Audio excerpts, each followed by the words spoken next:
अगर आप पाकिस्तान की भी हिस्ट्री उठा के देख लें, पाकिस्तानी नगबा तक को नहीं मानते थे, कहते तो खुद बेच दिया फ़लस्तीनियों ने। ज़िया-उल-हक साहब ने जो जाके किया, जो मारा फ़लस्तीनियों को, फ़लस्तीनी सपोर्टर्स बहुत बड़ी तादाद में मौजूद थे पीस पैलेस के सामने। आप किसी को क्रश करते जाते हैं, फिर वो कोई रिलीजियस मूवमेंट आती है, आप कहते हैं अरे यार देखो इन्हें, ये तो है इंतहा पसंद लोग। इसराइल तो किसी कानून, किसी उसूल, किसी ज़ाब्ते को मानने के लिए तैयार ही नहीं है। कभी कभी मुझे ऐसा लगता है कि फ़लस्तीनियों को या हम जैसे बुरे लोगों को शायद इंसान समझते ही नहीं है। सस्ता खून तुम्हारा है और महंगा खून हमारा। आंखों से आंसू आना शुरू हो गए कि पहली दफा इंटरनेशनल स्टेज पर फ़लस्तीनियों का दुख बयान हो रहा था। मुझे ईमेल आया डायरेक्ट chomsky@mit.edu से। आपने चॉम्स्की पढ़ लिया और अब आप समझ रहे हैं हर चीज़ ही अमेरिका पावरफुल है, इतना पावरफुल नहीं है। एपस्टीन और चॉम्स्की का नाम एक साथ देखकर रमीज रहमान का पहला रिएक्शन क्या था? वो हेज़बरा पॉइंट्स यूज होते हैं। हेज़बरा आपको पता है बेसिकली मींस प्रोपेगेंडा। यूरोप में मूवमेंट्स और एक्टिविज्म तो बहुत हुई है पैलेस्टाइन के लिए। Netherlands is the largest investor in Israel. 1967 में बहुत अच्छा मौका था इजराइल के पास, लेकिन उन्हें सिक्योरिटी नहीं चाहिए थी, उन्हें एक्सपेंशन चाहिए थी। डेमोक्रेसी तो शायद फेल हो चुकी है ना दुनिया भर। लेफ्टिस्ट होते हैं, हर चीज को वेस्ट के और इंपीरियलिज्म के एंगल से देखते हैं। हम कहते हैं यार ये तो कम्युनिस्ट है, हम तो कम्युनिस्ट नहीं है, बाहर में जाओ। 80 और 90 में ये जो बाएं बाजू के लोग हैं टोटली डिमोरलाइज थे। तो चाइना हमारे सामने बहुत ज्यादा चेंज हुआ। सारे लिबरल्स प्रो अफगानिस्तान वॉर थे। जब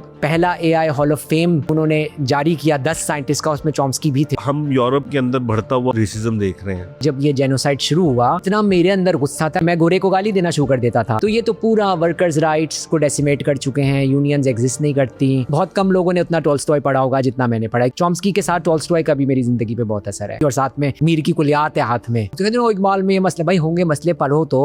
अस्सलाम वालेकुम। 7 अक्टूबर 2023 के हमलों के बाद चंद ही माह बाद जब हैग में आलमी अदालत इंसाफ ने इसराइल की कार्रवाइयों को मुजरिमाना और नस्लकुशी करार दिया, तो इस तारीखी मौके पर जो 12 लोग ऐसे भी थे जिनको उस कमरा अदालत में समाअत सुनने के लिए बुलाया गया या उनको इजाज़त दी गई, एक्सेस दिया गया, वहाँ एक पाकिस्तानी साइंटिस्ट भी मौजूद थे।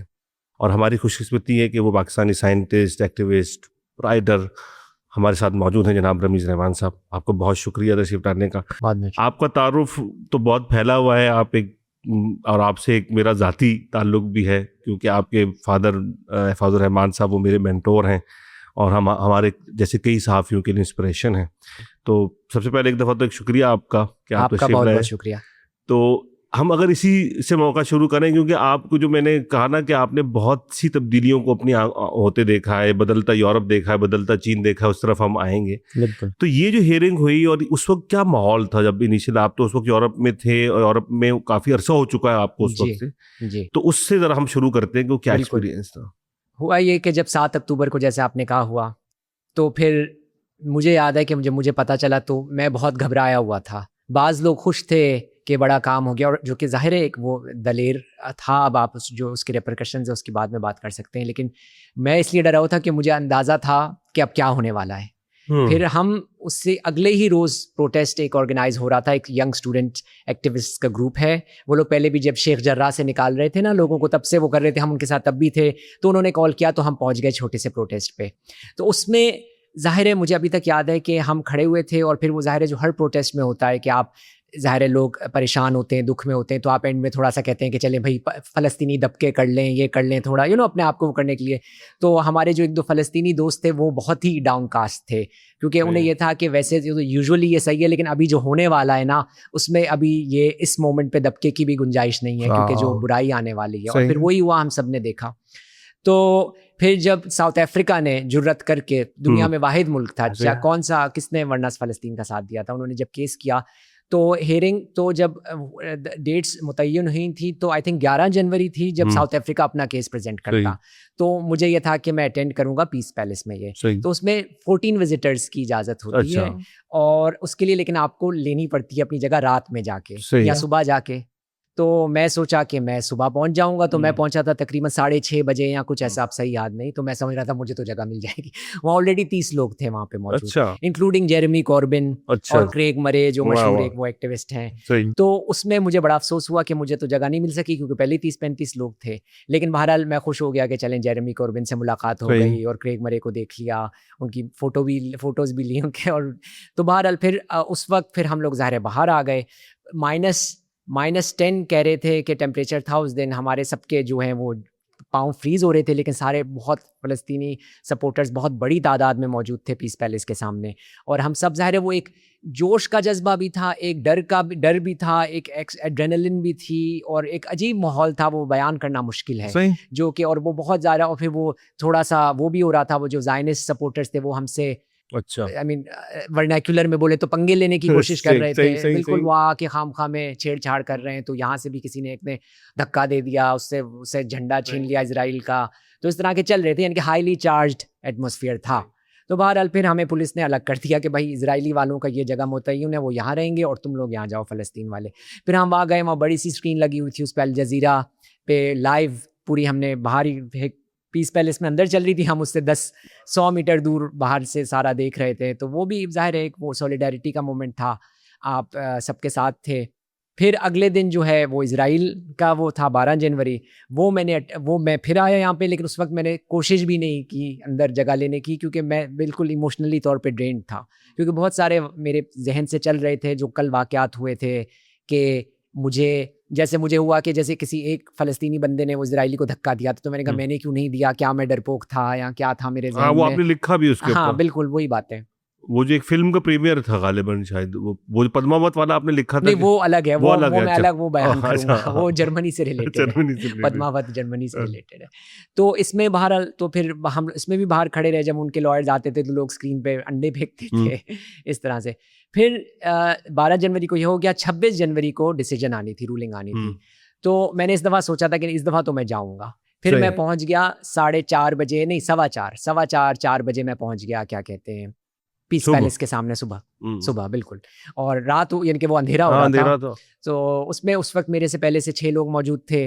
2 हिजाबी लड़कियां थीं, बहुत ही वो आयरलैंड से आई हुई थी, बहुत ही मोहब्बत वाली। तो वो क्या उनसे बातचीत शुरू हो गई। तो फिर बहरहाल तो 6:30 बजे तक हम बैठे रहे, बारिश भी शुरू हो गई सख्त, तो बारिश में बैठे रहे। फिर उसके बाद 6:30 बजे हमें एंट्री मिली अंदर, एंट्री उन्होंने ली, फिर हम सब ने अपने नाम लिखवाए और उन्होंने कहा अब तुम लोग 12 बजे आना, 12 बजे हेयरिंग शुरू होगी। तो मैं घर गया, मैं जाके सो गया। फिर मैं उठा, मैंने कहा 25 मिनट में पहुंच जाऊंगा, लेकिन वो ज़ाहिर है हेग में बहुत तेज़ हवाएं चलती हैं, तूफ़ान आया हुआ था उस दिन। तो मैं स्लो साइकिल चला के जा रहा हूँ, बहरहाल मैं वक्त पे पहुंच गया, क्योंकि कहा था अगर वक्त पे नहीं आएंगे तो आपका गुम।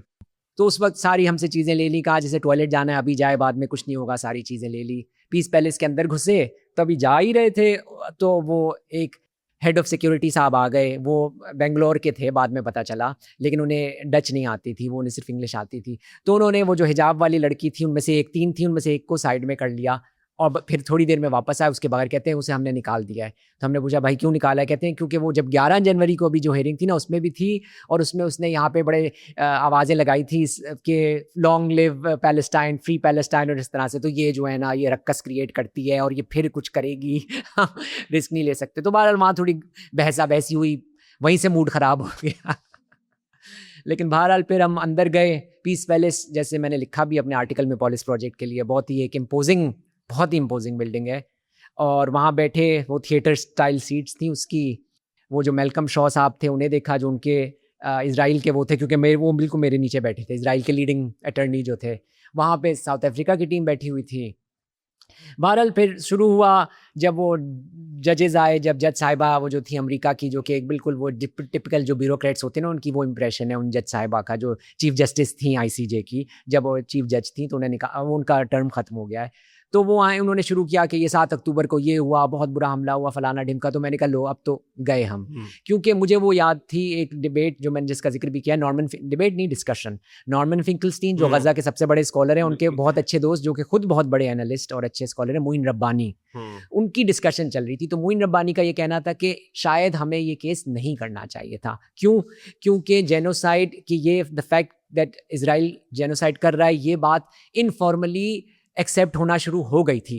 अब हम पहुंच गए अदालतों के, आपको सीन्स पता है कि हाई बार होता है, ये होता है, वो होता है, पॉलिटिकल मैशिनेशंस होती हैं। तो शायद हमने गलती की है, तो हमने नहीं, साउथ अफ्रीका ने। तो उस पर नॉर्मन फिंकलस्टीन ने अपने दोस्त को जवाब दिया था कि नहीं, जो जॉन ड्यूगर्ड जो कि साउथ अफ्रीकन टीम के लीड अटर्नी हैं, वो बहुत एक्सपीरियंस बंदा है और he must have calculated the pros and cons. तो इसलिए आप इत्मीनान रखें, उन्होंने रिस्क की एवेल्यूएशन की है। और फिर वही हुआ। फिर उसके बाद वो जो जज साहिबा थी, जोन उनका पूरा नाम मुझे ना, जॉन डोनाह्यू, उन्होंने जो है वो बोलना शुरू किया और बताया कि कैसे इजराइल ने जो किया, कितने लोग डिस्प्लेस हुए, कितने लोग मरे, कितने स्कूलों पे हमला हुआ, कितने हॉस्पिटल्स में। ये सोचेंगे ये सिर्फ 4 महीने की बात 4 है। महीने। उसके बाद क्या हुआ वो तो हमें पता ही है। तो बस फिर मेरा दिल थोड़ा हो गया, ज़ाहिर है आँखों से आंसू आना शुरू हो गए कि पहली दफ़ा इतना क्लियरली इंटरनेशनल स्टेज पर फ़लस्तीनियों का दुख बयान हो रहा था। बहरहाल फिर एंड ये हुआ कि सीज़ फायर तो ऑर्डर नहीं हुई, लेकिन प्रोविजनल मेजर्स जो ऑर्डर हुए they were as good as a ceasefire जो था ना, अगर आप उसको सही से इजराइल फॉलो करता तो वो सीज़ फायर ही के मुताबिक होता। हाँ, लेकिन ये अब वो आपने सही कहा ना, क्योंकि अब तो ऐसा लगता है कि जो अब हम अगर पीछे मुड़कर देखते हैं तो इसराइल तो किसी कानून, किसी उसूल, किसी ज़ाब्ते को मानने के लिए तैयार ही नहीं है। वो जो एक ख़ास इमोशनल मोमेंट्स हैं आपके, आपने एक आर्टिकल वो जो एक एहतजाज में शरीक हुए जहाँ नारे भी लगे और आपने उसके आखिर में बहुत वो एक कैप्टिवेटिंग सा आपका एक्सप्रेशन है कि मेरा दिल जो है वो ऐसा है जैसे कि गज़ा में किसी ताबूत में उसको दफन किया जा रहा है और मैं अपने लरजते हाथों से इसे दफना रहा हूँ और आप मुझसे ये कह रहे हैं कि मैं हमास की मजम्मत करूँ। बिल्कुल।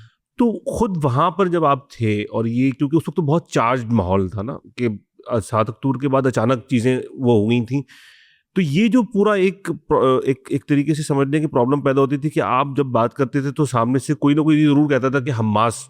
बिल्कुल। तो ये क्या, इसको आप लोग आपने कैसे डील किया, या आप अपने आप को कैसे इसमें रिजॉल्व किया अपने जहन में कि ये दोनों सवाल के एक दूसरे से मुताल्लिक हैं भी या नहीं? अच्छा, मेरे ज़हन में, सिर्फ मैं पहले अपने से शुरू करता हूँ, मेरे ज़हन में तो ये रिज़ॉल्व था हमेशा से। अच्छा। क्योंकि मैं तो अनलाइक अब ज़ाहिर है पाकिस्तानी बड़े, अगर आप पाकिस्तान की भी हिस्ट्री उठा के देख लें, पाकिस्तानी नगबा तक को नहीं मानते थे। हाँ। कहते तो खुद बेच दिया फ़लस्तीनियों ने, ऐसी बातें सुनी बिल्कुल, होगी बिल्कुल, आपने। बिल्कुल। तो ये पाकिस्तानी जो ये भी जो है काफ़ी एंटी पैलेस्टाइन थे, और हमने जो ज़ियाउल हक साहब ने जो जाके किया, जो मारा फ़लस्तीनियों को, ब्लैक सितंबर। बिल्कुल।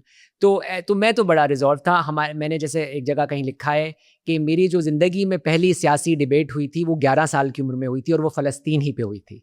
वो मेरे अमरीकी दोस्त था, वो तो खुद तो शरीफ था, उसको तो लेना देना नहीं था। उसके जो माँ बाप थे वो मुझसे, वो माँ बाप बड़े उम्र के, वो मुझसे डिबेट कर रहे हैं। मैं कह रहा था ये इजराइल ने बुरा किया, वो अपना शुरू हो गए, नहीं वो तो उन्होंने खुद बेचे थे, और उसके अलावा पहले अरबों ने जो इतने 100 साल पहले निकाला था तो उसका बदला। बेवकूफ़ी की बातें। हाँ, वो हेज़बरा पॉइंट्स यूज़ होते हैं। हेज़बरा आपको पता है हिब्रू का वर्ड है विच बेसिकली मीन्स प्रोपेगेंडा।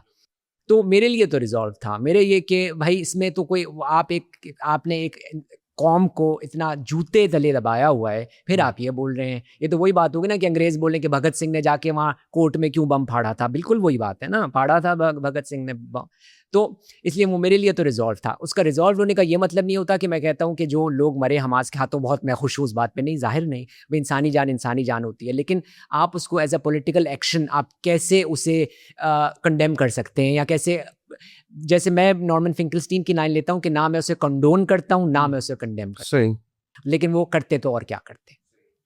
तो लेकिन आप ये सही कह रहे हैं, जब लोगों से बात होती है तो पहला यही होता है। उसमें बड़ी फ्रस्ट्रेशन भी होती है, अपने गुस्से पे काबू पाना पड़ता है, जैसे कि नॉर्मन फिंकलस्टीन करते हैं। क्योंकि हमारी उतनी वो नहीं है, मेरा ख्याल है कि आदत नहीं है इतनी ज़्यादा डिबेट्स करने की, तो हमें तो, मुझे और मेरे दोस्तों को कभी गुस्सा आ जाता है, कभी कुछ।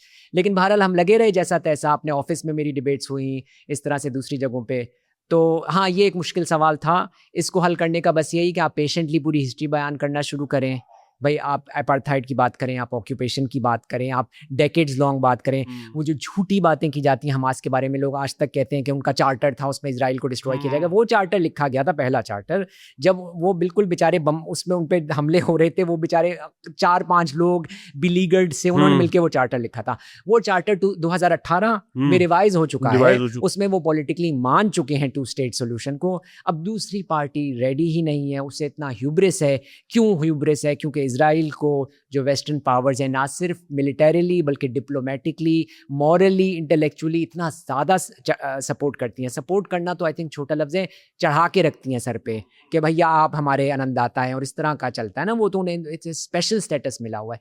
तो जब power corrupts and absolute, power corrupts absolutely, तो उनका दिमाग ख़राब है। वो तो जैसे चॉम्स्की कहते हैं, कि हम पे बाद में आएंगे, लेकिन चॉम्स्की कहते हैं कि 1967 में बहुत अच्छा मौका था इजराइल के पास, अगर उन्हें वाकई चाहिए थे सिक्योरिटी, लेकिन उन्हें सिक्योरिटी नहीं चाहिए थी, उन्हें एक्सपेंशन चाहिए थी। तो बस वो मौका, अब वो तो उसी में लगे हुए हैं। लेकिन एक आप नहीं देखते कि एक एस्पेक्ट और भी है जो हमारे यहाँ भी इस पे बहुत डिस्कशन हुई, कि वो जो 7 अक्टूबर का इक़दाम था, उसके नतीजे में वो मतलब वो एक ऐसी रेजिस्टेंस के तौर पे एक ऐसा इकदाम नहीं था जो कैलकुलेटेड नहीं था, जिसके नतीजे में एक मौका मिल गया एक वॉर मशीन को आपको कुचल देने का।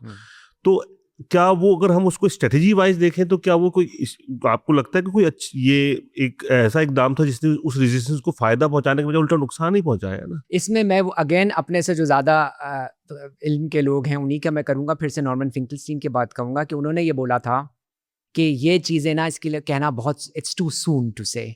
और वो मिसाल देते हैं नेट टर्नर की। वो कहते हैं कि जब नेट टर्नर का स्लेव रिवोल्ट हुआ था तो नेट टर्नर ने तो एक्चुअली जाके बेबीज़ बिहेड किए थे। ये इस तरह नहीं, ये तो झूठी बकवास की गई है। नेट टर्नर ने जाके एक्चुअली बेबीज़ बिहेड किए थे, वाइट औरतों मर्दों को मारा था, बेबीज़ को मारा था। उसका इमीडिएट रिजल्ट वही था जो आप कह रहे हैं, बहुत बुरा रिजल्ट था। ये हुआ था कि स्याह फाम लोगों से किताबें तक उन्होंने कहा था अब तो तुम पढ़ोगे भी नहीं, क्योंकि ये सब पढ़ने की वजह से हुआ है। तो उनसे उनका इमीडिएट रेपरकशन बहुत बुरा था। लेकिन लॉन्ग टर्म में जो जॉन ब्राउन थे, he was inspired by net Turner and so on and so fourth, और जो मॉडर्न सिविल राइट्स मूवमेंट है।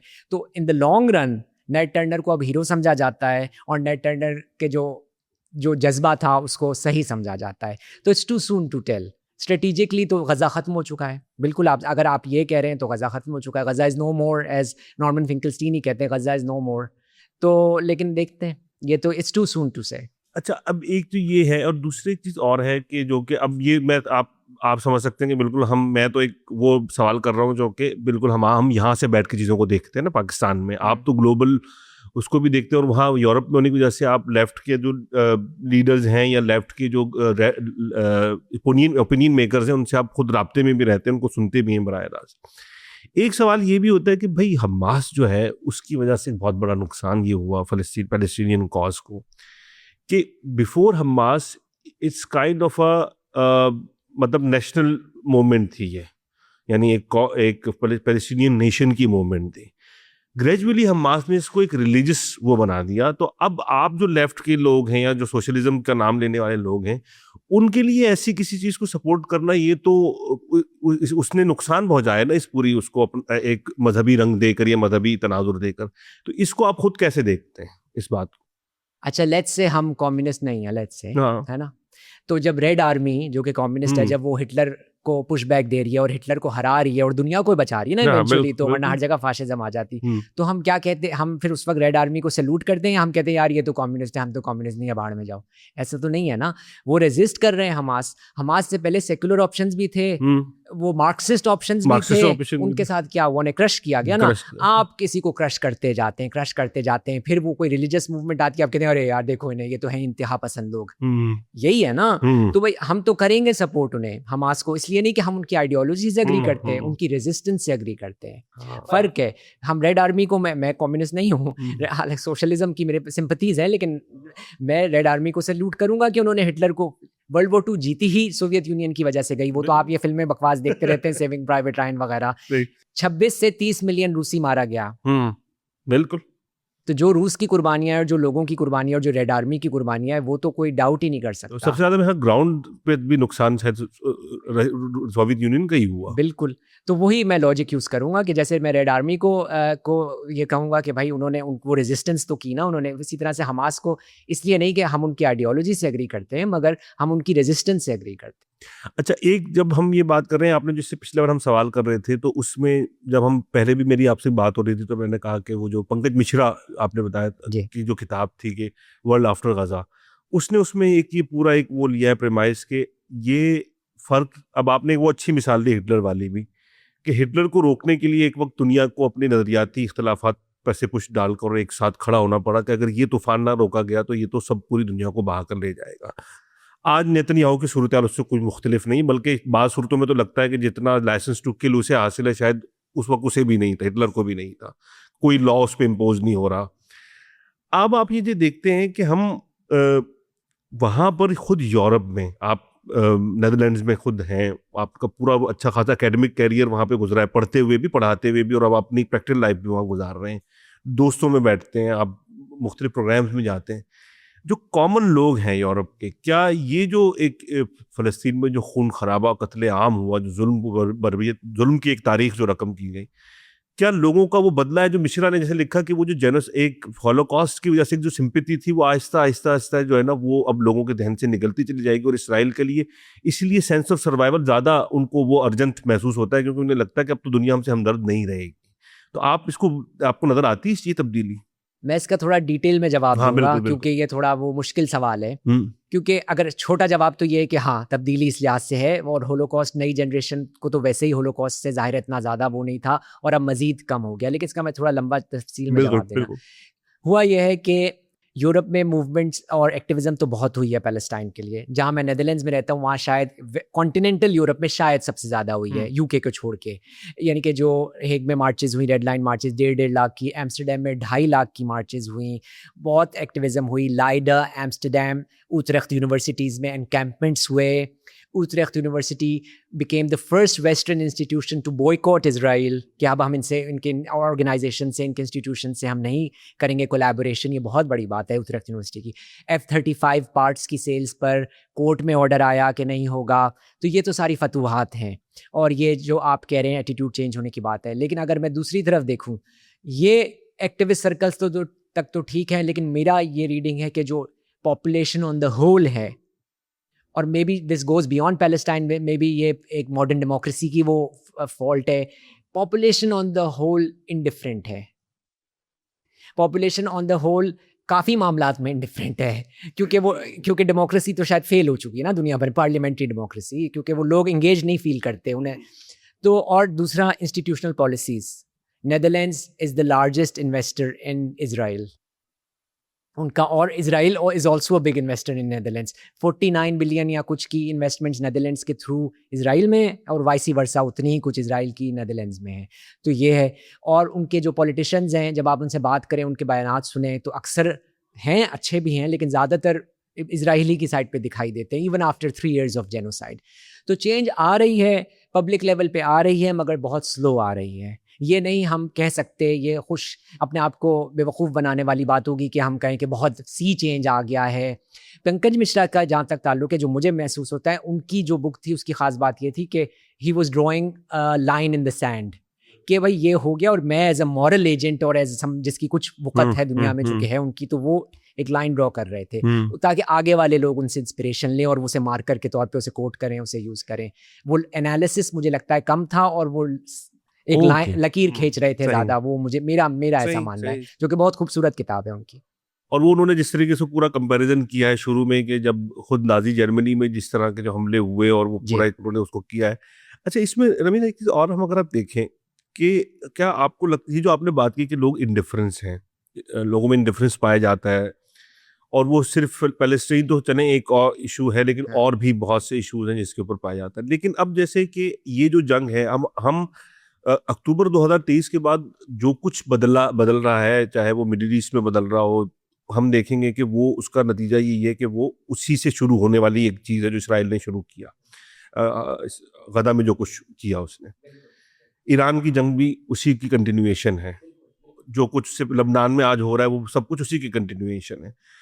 अब यूक्रेन वॉर में क्योंकि पूरा उसका इकोनॉमिक कॉस्ट भी थी और सब कुछ था, तो शायद यूरोप की लीडरशिप का जो तर्ज अमल था वो मुख्तलिफ था।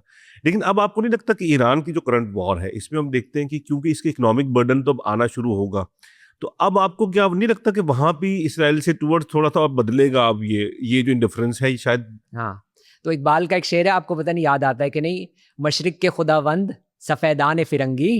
अगला मिसरा याद है आपको? मगरिब के खुदावंद दरख्शंदा फिलजात, glittering metals and ores and resources. तो वही है जो आप बिल्कुल सही कह रहे हैं। ये जाहिर है जब इकोनॉमिक्स इन पे पड़ती है, क्योंकि इट सीम्स, जाहिर है कहना, मैं तो जाहिर है मेरी लेफ्ट विंग सोच है, मैं कोई राइट विंग बातें नहीं कर रहा, लेकिन वो जो टिपिकल एक कैरिकेचर होता है ना, जो राइट विंगर्स बातें करते हैं, ये लोग तो सिर्फ, तो वो कभी कभी सच भी लगता है, इसमें कोई गलत नहीं महसूस होता कि इकोनॉमिक्स और दौलत और वो उनके लिए इतना ज़्यादा मायने अनफॉर्चुनेटली रखती है, क्योंकि उसमें again coming back to Pankaj Mishra, 500 साल की कॉलोनियलिज्म का हिस्सा है, क्योंकि उसी माइंडसेट से पिछले 500 साल से चल रहे हैं हैं, तो उनके लिए बहुत इंपॉर्टेंट बातें हैं। और आप बिल्कुल सही कह रहे हैं कि इन चीज़ों से फ़र्क रिटोरिकली तो फ़र्क आया है। आप इटालियन प्राइम मिनिस्टर जो मेलोनी हैं, क्या उन्होंने जो बयानात दिए, और वो कभी ऐसा बयान नहीं देती अगर ये इकोनॉमिक चक्कर ना ट्रम्प होता ने तो। उनसे गिला भी किया है। ट्रम्प ने उनसे गिला भी किया है। दूसरी बात, सॉरी, कॉलोनियलिज्म से रिलेटेड, क्योंकि यूक्रेन का आपने जिक्र किया ना, मैं ये कहना चाहूँगा क्योंकि मैं तो वहाँ था। जो यूक्रेन वॉर जब शुरू हुई है और जो वेस्टर्नर्स का, यूरोपियंस का रिएक्शन था, और फिर जब ये जेनोसाइड शुरू हुआ और जो रिएक्शन था उसमें, यानी कि ये 180 डिग्री का डिफरेंस था। तो इन दी एंड बात आ जाती है कि अब रेसिज्म आप इसे कहें, और यहाँ वो जो बाबई की एक लाइन है कि सस्ता खून तुम्हारा है और महंगा खून हमारा, ये सब भी है चक्कर के वो उन्हें सख्त बात लगती है। लेकिन कभी कभी मुझे ऐसा लगता है कि फ़लस्तीनियों को या हम जैसे भूरे लोगों को शायद इंसान समझते ही नहीं है। चाहे उसकी अनइंटेंशनल रीजंस हो, उनकी बचपन से वो जो भी है, वो एक उसमें लंबी बहस हो जाएगी, लेकिन उसमें कॉलोनियलिज्म का बहुत हिस्सा है। क्योंकि आप कॉलोनियलिज्म तभी कर सकते हैं जब आप दूसरे को इंसान ना समझें, क्योंकि अगर आप उसे इंसान समझेंगे तो आप इतना जुल्म थोड़ी कर सकते हैं। और उसमें हमारा पाकिस्तान और इंडिया का भी मेरा ख्याल है एजुकेशन सिस्टम पे, ज़ाहिर है कोई हल्का लफ्ज़ मैं यूज़ कर रहा हूँ लानत के अलावा, हमें ब्रिटिश कॉलोनियलिज्म कुछ पढ़ाई गई, आप सच बताएं। इतना जुल्म हुआ है, आप पढ़े तो आप कहीं, ये तो आपको फिर वो सारी कंटिन्यूएशन लगती है जो पंकज मिश्रा कह रहे हैं। जो फेमिन्स आए हैं, चाहे बंगाल का फेमिन हो, चाहे उड़ीसा का फेमिन हो, कितने फेमिन्स की लिस्ट इतनी लंबी है जो ब्रिटिश पॉलिसी की वजह से हमारे हिंदुस्तान पाकिस्तान में आए। और उसकी ये नहीं कि उस वक्त फेमिन्स आए और 30 मिलियन लोग या जितने मिलियन लोग मर गए, नहीं। अभी तक अगर साउथ एशिया में डायबिटीज़ और लैक्टोज इंटॉलरेंस है तो वो उन फेमिन्स ही का रिजल्ट है, क्योंकि वो जो वूम में बच्चे थे उनको आदत हो गई कम कार्ब्स खाने की, तो उसकी वजह से वो डायबिटीज़, वो देयर रेजिस्टेंस, वो नहीं उसे सही से प्रोसेस कर पाते ज़्यादा कार्ब्स को, इसलिए डायबिटिक हो जाते हैं हमारे लोग। डायबिटीज़ हमें इसलिए है फेमिन्स की वजह से। तो अभी तक हम वो भुगत रहे हैं ब्रिटिश को। एक मिसाल है तो छोटी सी, तो ये है कि बस वो लोग, आम लोग अभी भी यूरोप में कहूँगा कि ओवरऑल कह रहा हूँ, अच्छे लोग हैं बहुत और मेहनत करते हैं, लेकिन ओवरऑल सो रहा है, मुझे महसूस होता है। और आपकी बात सही है, अगर इकोनॉमिकली उन्हें मारा जाएगा और इकोनॉमिकली उन पर ज़रब आएगी तो ही वो ज़्यादा रिस्पॉन्ड करने के। वो आपने बड़ी अच्छी बात नकबा वाली भी की थी, और वो मुझे जैसे ना एकदम से स्पार्क हुआ मेरे जहन में कि वाकई एकदम से एक रियलाइजेशन हुई। ये बात बिल्कुल ठीक है कि कॉलोनियलिज्म के एतबार से अगर हम देखें तो जिस तरह ये हम बचपन से हमने भी सुना था कि भाई ठीक है, फ़लस्तीनियों ने खुद ही तो ज़मीनें बेची थी ना अरबों ने, तो वो खुद भी तो जिम्मेदार हैं। और इसी तरह अंग्रेज़ की हुकूमत में जो है ये कितना कुछ अच्छा था, देखना वो क्या कुछ देकर गए हैं। हाँ, बब्बी रेलवे दे के चले गए, कितना अच्छा पुल बना के चले गए, पुल बना के, सड़कें बना के चले गई। तो ये डिस्कशन वाकई कि ये जो पोस्ट कॉलोनियल तारीख जो थी या पूरी अंडरस्टैंडिंग, वो हमारे यहाँ नसाब क्या मेरे, और इसलिए पब्लिक डिस्कोर्स का भी हिस्सा नहीं, बिल्कुल हिस्सा नहीं है, बिल्कुल हिस्सा और नहीं। आपने बल्कि इसमें मुझे एक वो भी कमाल था जो आपने लिखा था कि इजरायली आर्मी जो कि सबसे ऑनेस्ट आर्मी है ऐसी दुनिया में जहाँ पे नेतन्याहू सबसे मुअज़्ज़ज़ आदमी है। बिल्कुल। और उसमें भी आपने इसी को वो किया था कि ये जो वाइट मैन अगर हमारी बात सुने, जिसके ऊपर बर्डन है बहुत कि उसने तहजीब को आगे बढ़ाना है, और एक उसमें आखिर में आपने वो कोट भी किया था गांधी को कि western civilisation it's a good idea. हाँ बिल्कुल, वो भाई आपके इख्तिलाफात हो सकते हैं, लेकिन ये जो गांधी का कोट है ये तो गोल्ड है कि it would be a good idea, it would be a good idea कि कोई सिविलाइजेशन है। हाँ। अब हम आते हैं इस तरफ कि आपने ये जो आपका अपनी अंडरस्टैंडिंग है, मतलब अगर हमारा सुनने वालों को सोचे कि भी आपका जो ताल्लुक है वो तो है, आप साइंटिस्ट हैं, आपका पीएचडी जो है वो कंप्यूटर साइंस की फील्ड में है, वो उसको आप थोड़ा पर्टिकुलरली बताएगा क्योंकि मैं तो इतना टेक्निकली नहीं जानता, और उसको पढ़ाया भी आपने, क्योंकि बाद में आप लॉ की तरफ आ गए। तो साइंसदान को तो इतना वक्त नहीं मिलता, पीएचडी भी कर रहे थे आप, कि इतना सब कुछ सियासत और एक्टिविज्म ये कैसे हुआ? ये तो आपको मालूम ही है, ये बाबा और मामा की वजह से हुआ, ज़ाहिर है, क्योंकि बचपन से ये माहौल मिला। वही बचपन में कहानियाँ सुनता था। मेरे लिए तो और ज़्यादा मिथिकल था क्योंकि मेरी बहन तो बड़ी थी, तो उसने तो वो जो ज़िया के ख़िलाफ़ मूवमेंट थी वो देखी थी, मैंने तो देखी भी नहीं थी। मैं तो पैदा बाद हुआ उसके। मैं तो चाइना में वाक़यात सुनता था, ये हुआ था, फिर वहाँ क्रिकेट मैच पे गए तो फेफे ने ज़िया-उल-हक के ख़िलाफ़ नारे लगाना शुरू कर दिए, छोटी 5 साल की बच्ची ने। तो मेरे लिए तो बड़ी मिथिकल चीज़ें थी, और रेजिस्टेंस और ये एक्टिविज़म तो काइंड ऑफ बचपन से मिला हुआ था हमें। लेकिन फिर भी उसमें मैं बाबा मामा ओबामा को क्रेडिट देना चाहूँगा कि कभी उन्होंने पुश नहीं किया इसमें, वो खुद ही नेचुरली हुआ। उन्होंने कभी नहीं कहा नहीं तुम ये करो तुम वो करो, नहीं कभी, और इस ज़्यादा ये पॉलिटिक्स डिस्कस भी नहीं होती थी हमारे घर में। मैं खुद ही बस वो ओवरऑल जो एक माहौल था उससे इम्बाइब किया मैंने। फिर मैंने बाद में हम बात करेंगे ज़ाहिर है चॉम्स्की साहब को पढ़ना शुरू किया, हॉवर्ड जिन को पढ़ना शुरू किया, हमारे जो लोग हैं हमारे जो बड़े तरीन शोरा हैं, फैज़, साहिर, कृष्ण चंद्र मेरे फेवरेट, तो बस वहीं से। और फिर 21 साल की उम्र में आपको एक ईमेल मौसूल हुई चॉम्स्की साहब की। जी। हम जो मीडिया साइंस पढ़ते थे लोग, या इवन पाकिस्तान में भी आमतौर पे, इस पे भी ज़रा कमेंट कीजिएगा, पाकिस्तान में वैसे चॉम्स्की का इमेज जो है ना, कुछ लगता है कि कुछ पूरा है नहीं लोगों के जहन में ना। तो अब, और वो जो अब जो नई जो रिसेंट डेवलपमेंट हुई उस पर भी बात करेंगे, उसके बाद तो अजीब से सवाल पैदा हो गए। लेकिन बहरहाल एक 21 साल का लड़का, और चॉम्स्की हमेशा से एक वर्ल्ड लेवल पर एक, जिसे कहते हैं कि एक मुफक्किर के तौर पे जाने जाते हैं। तो वो पहला इंटरेक्शन जो आपका था, जो चॉम्स्की की ईमेल आपको आती है, तो थोड़ा सा वो बताएं कि वो उसको आपने लिखा भी है, लेकिन हमारे व्यूअर्स के लिए जरा बताएं। बिल्कुल मैं बताता हूँ। मैं था 20 साल का या शायद 19 साल का, तो तब मैंने चॉम्स्की को डिस्कवर किया। कैसे डिस्कवर किया? इंटरनेट पे ज़ाहिर है, क्योंकि मैं अभी इजराइल फ़लस्तीनी की बात हो रही थी, इजराइल फ़लस्तीनी पे इन्फॉर्मेशन, गूगल नहीं था उस ज़माने में, अल्टा विस्टा या याहू पे, इन दोनों में से एक पे मैं लिख रहा था इजराइल पैलेस्टाइन कॉन्फ्लिक्ट। तो वो जो पहले ही वेब पेज आया, वो उस ज़माने में मॉडेम्स होते थे, कड़ तो धीरे धीरे वेब पेज लोड हुआ, तो वो चॉम्स्की द सेल्फ हेटिंग जू, और खूब गालियाँ दी हुई ना चॉम्स्की को। कोई इजरायली पेज था और खूब ये तो है ही गंदा आदमी और ये सब। मैंने कहा ये कौन है, और पहली दफ़ा मैंने सेल्फ हेटिंग जू का लफ्ज़ टर्म सुना, तो मैंने कहा चला सर्च तो करते हैं भाई कौन है। बस एक दफ़ा सर्च किया बस, फिर तो जाहिर है कि मैं तो हैरान हो गया कि ये जो एक फोर्स ऑफ नेचर जिसे कहते हैं, जब आप चॉम्स्की को पढ़ते हैं तो आपको अंदाज़ा होता है कि फोर्स ऑफ नेचर क्या चीज़ होती है। क्योंकि अ जीनियस साइंटिस्ट, लेकिन वो अपनी उस जीनियस उसको पॉलिटिक्स में भी लेके आए। मैं समझता हूँ उन्होंने जो पॉलिटिक्स में किया वो और कोई नहीं कर पाया। नॉर्मन फिंकलस्टीन उनके बारे में कहते हैं कि पहला इंटरनेशनल था, फर्स्ट इंटरनेशनल मार्क्स और एंगल्स का इंटरनेशनल। इंटरनेशनल लेफ्टिस्ट और सोशलिस्ट और एनार्किस्ट की वो जो गैदरिंग और coalition, first international. Second international था जर्मन सोशल डेमोक्रेटिक पार्टी के था, टाइम्स का। थर्ड था जा रहा है कम्युनिस्ट इंटरनेशनल, जब ये सब बन चुके थे। फोर्थ चलें कह लें ट्रॉट्स्कीइस्ट इंटरनेशनल, और वो नॉर्मन फिंकलस्टीन कहते हैं fifth international was the Chomsky international. कैसे एक बंदा कि वो हर किसी से दुनिया भर में बात कर रहा है, जगह जगह पे जा रहा है, अकेला लगा हुआ है, ख़ास तौर पे 80 और 90 की दिहाइयों में। अब तो लोग हिस्ट्री रीराइट करेंगे, लेकिन मुझे तो पता है, मैं तो पार्ट था 80 और 90 में। ये जो बाएं बाजू के लोग हैं ये टोटली डिमोरलाइज थे। वहाँ पे सोवियत यूनियन टूट चुका था, यहाँ पे चीन की पॉलिसी चेंज हो चुकी थी, ये एनजीओज में जा रहे थे, ये रो रहे थे, डिसल्यूशन थे बहुत। अब तो सारे लोग रिकॉर्ड रीराइट करने में लोगों को बड़ा मज़ा आता है हिस्ट्री, लेकिन ये हिस्ट्री है। उस वक्त अकेले चॉम्स्की लगे हुए थे कि नहीं भाई नहीं, बातें मेनली तुम लोगों की सही थी, एंटी इंपीरियलिज्म सही था, एंटी कैपिटलिज्म सही था। जा रहे हैं दुनिया भर में, जा रहे हैं छोटी फैक्ट्री में जा रहे हैं, इसमें जा रहे हैं, उसमें जा रहे हैं, किसी को कोई आप हैं मैं हूँ, किसी को भी इंटरव्यू ये नहीं देख रहे कि नहीं मुझे तो सिर्फ न्यूयॉर्क टाइम्स को इंटरव्यू देना है। वो तो खैर उन्हें कवर ही नहीं करते थे, लेकिन not caring for the size of the platform, लगे हुए हैं अपना सब किसी से, चाहे बच्चा है चाहे बड़ा है, हर किसी को बिल्कुल इक्वल के इक्वालिटी पे ट्रीट कर रहे हैं। क्योंकि आपने बताया था कि वो छोटे छोटे यूट्यूब चैनल्स को भी इंटरव्यू दे दिया करता। हमारा वो एक पड़ी हुई वीडियो शायद मिल जाए, कायदे आज़म यूनिवर्सिटी का कोई लड़का है 17 साल का या क्या, उसकी बर्थडे है तो उसे इंटरव्यू दे रहे हैं इस चक्कर में, और वो लड़का बिल्कुल उसके बाल बिखरे हुए और वो लेकिन उन्हें कोई फ़र्क नहीं पड़ता था, वो बढ़ के उससे ऐसे बात कर रहे हैं कि जैसे शायद वो ज़्यादा नॉलेजेबल है उससे। तो बहरहाल तो उस ज़माने में चॉम्स्की का ईमेल जब मैंने डिस्कवर किया, उन्हें नहीं था पब्लिकली अवेलेबल, लेकिन ZNet एक साइट थी, अभी भी एग्जिस्ट करती है, उस ज़माने में बहुत नंबर 1 वेबसाइट थी लेफ्टिस्ट की, ZNet। तो उसमें एक फोरम था, वो आप पैसे दे के उसे उन्हें सपोर्ट करें, और सपोर्ट करने के बदले में आपको क्या मिलेगा कि आप फोरम ही पर चॉम्स्की से, हॉवर्ड जिन से, नॉर्मन फिंकलस्टीन से भी मेरा ख्याल है, और चंद अच्छे लोगों से आप सवालात जवाबात कर सकेंगे।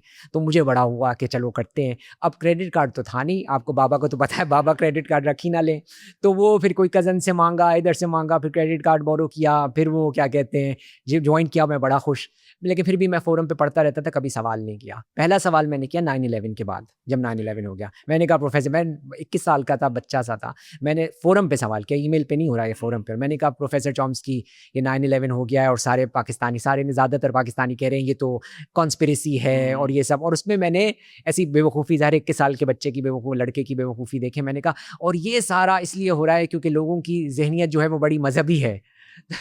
तो उन्होंने जवाब दिया कि इसका मज़हब से क्या लेना देना है। ये तो कॉन्स्पिरेसी थ्योरी तो हर कोई करता है, चाहे सही। मजहबी हो ना हो, तुम क्यों मजहब को बीच में क्यों रगेड़ रहे हो। उससे मुझे बड़ा अच्छा लेसन मिला कि भाई आप हर चीज़ में क्यों मजहब को रगेड़ते हैं। और इसीलिए मैं कहता हूँ आज तक के जो 3-4 साल ही में वो जो न्यू एथिस्ट इमर्ज हुए थे, सैम हैरिस, रिचर्ड डॉकिंस, जिन्हें बड़ा लोग, बाज लोग पाकिस्तान में बड़ा पसंद करते हैं, मैं उनसे इसी चक्कर में दूर रहा, क्योंकि मुझे था ये क्या, ये लोग क्यों मजहब पे ताने कसते हैं, भाई क्या हो गया आपको, यू नो मजहब भी एक अपनी जगह इंपॉर्टेंट चीज़ है, और आप खाम में क्यों कर रहे हैं वो गलती जो सब करते हैं। तो उसकी वजह, तो फिर ये हुआ। लेकिन इसके 3-4 दिन बाद मुझे ईमेल आया डायरेक्ट chomsky@mit.edu से कि उन्होंने कहा कि मैं पाकिस्तान का मेरा चक्कर लगने वाला है 2 महीने में या 1 महीने में, और मुझे मालूम नहीं है कि पाकिस्तान की ग्राउंड रिएक्शंस और हालात क्या हैं, तो मैं तुमसे जानना चाहूँगा तुम्हारी इंसाइट्स। सोचें वो एक 21 साल के लड़के से कह रहे हैं, ये उनका वो लेवल था कि वो नहीं, उन्हें परवाह नहीं थी कि मैं तो बड़ा हूँ ये छोटा है, इसमें बिल्कुल वो नहीं पढ़ते थे। मेरी तो ज़ाहिर है, मैं पहले बहुत खुश हुआ कि मुझे ईमेल एड्रेस मिल गया उनका, अब तो नहीं लगता, लेकिन उस ज़माने में बहुत बड़ी बात थी क्योंकि अवेलेबल नहीं था। दूसरा, मेरी जो उर्दू सिट्टी गुम हो गई। मैंने कहा मैं क्या बेचता हूँ, मैं क्या चीज़ हूँ, मैं तो बेवकूफ़ सा। तो फिर मैंने बाबा को पकड़ा। मैंने बाबा से कहा आप ये लिखें, तो बाबा ने कहा इतना लंबा लिखना पड़ेगा। मैंने कहा आप उर्दू में लिख दें, और फिर क्योंकि इंग्लिश में ज़ाहिर है बाबा को टाइम लगता था लिखने में, तो मैंने कहा आप उर्दू में लिख दें, मैं तर्जुमा कर दूँ। बाबा ने उर्दू में लिखा काफ़ी अच्छा सा लंबा सा, फिर वो मैंने ईमेल किया, मैंने उन्हें बता दिया ये मैं नहीं हूँ, ये मेरे वालिद हैं, और फिर उन्होंने बड़ा उसका शुक्रिया अदा किया। फिर वो आए भी यहाँ पे, उसके बाद जब वापस गए तो उन्होंने बाबा का थैंक यू भी किया, ईमेल किया कि हाँ आपकी रिफ्लेक्शंस मुझे काम आई। तो ये वाक़या था जिससे प्रोफेसर चॉम्स्की से मेरी कॉरेस्पॉन्डेंस शुरू हुई। इसी कॉरेस्पॉन्डेंस में फिर एक और मौका आया पाकिस्तान में, जब ये गालिबन 2023-24 की बात, 22 की बात है, कि पाकिस्तान में एक पूरा वो मौका चल रहा था कि जनाब इमरान खान साहब की जब हुकूमत गई है कि ये एक जो कुछ एक केबल थी उसकी वजह से अमेरिका का डोनाल्ड लू का जो केबल है, और आपने एक ब्लॉग लिखा और आपने खुद भी लिखा कि suddenly you got to know कि जी ये जो रात को मैं लिखकर सोए थे तो सुबह तक इतना वायरल हो गया और सब कुछ। और उसमें ये बात थी कि चॉम्स्की ने ये कहा था कि हमारे पास इसका कोई एविडेंस नहीं है, कि मीनिंगफुल एविडेंस नहीं है। तो इसको भी थोड़ा बयान करें कि वो इसका बैकग्राउंड क्या बना, कि आपने क्यों उनसे रब्ता किया। बिल्कुल, ये बहुत ज़रूरी है बैकग्राउंड बताना, क्योंकि वरना लोग जो है सोचेंगे कि मैं कोई पार्टिजन हूँ या क्या। ये मुझे कोई ज़ाहिर है पाकिस्तानी की पॉलिटिक्स से चाहे कोई पार्टी हो, मुझे मेरी कोई उससे वो एफिलिएशन नहीं है, ना मेरा कुछ उसमें लेना देना है।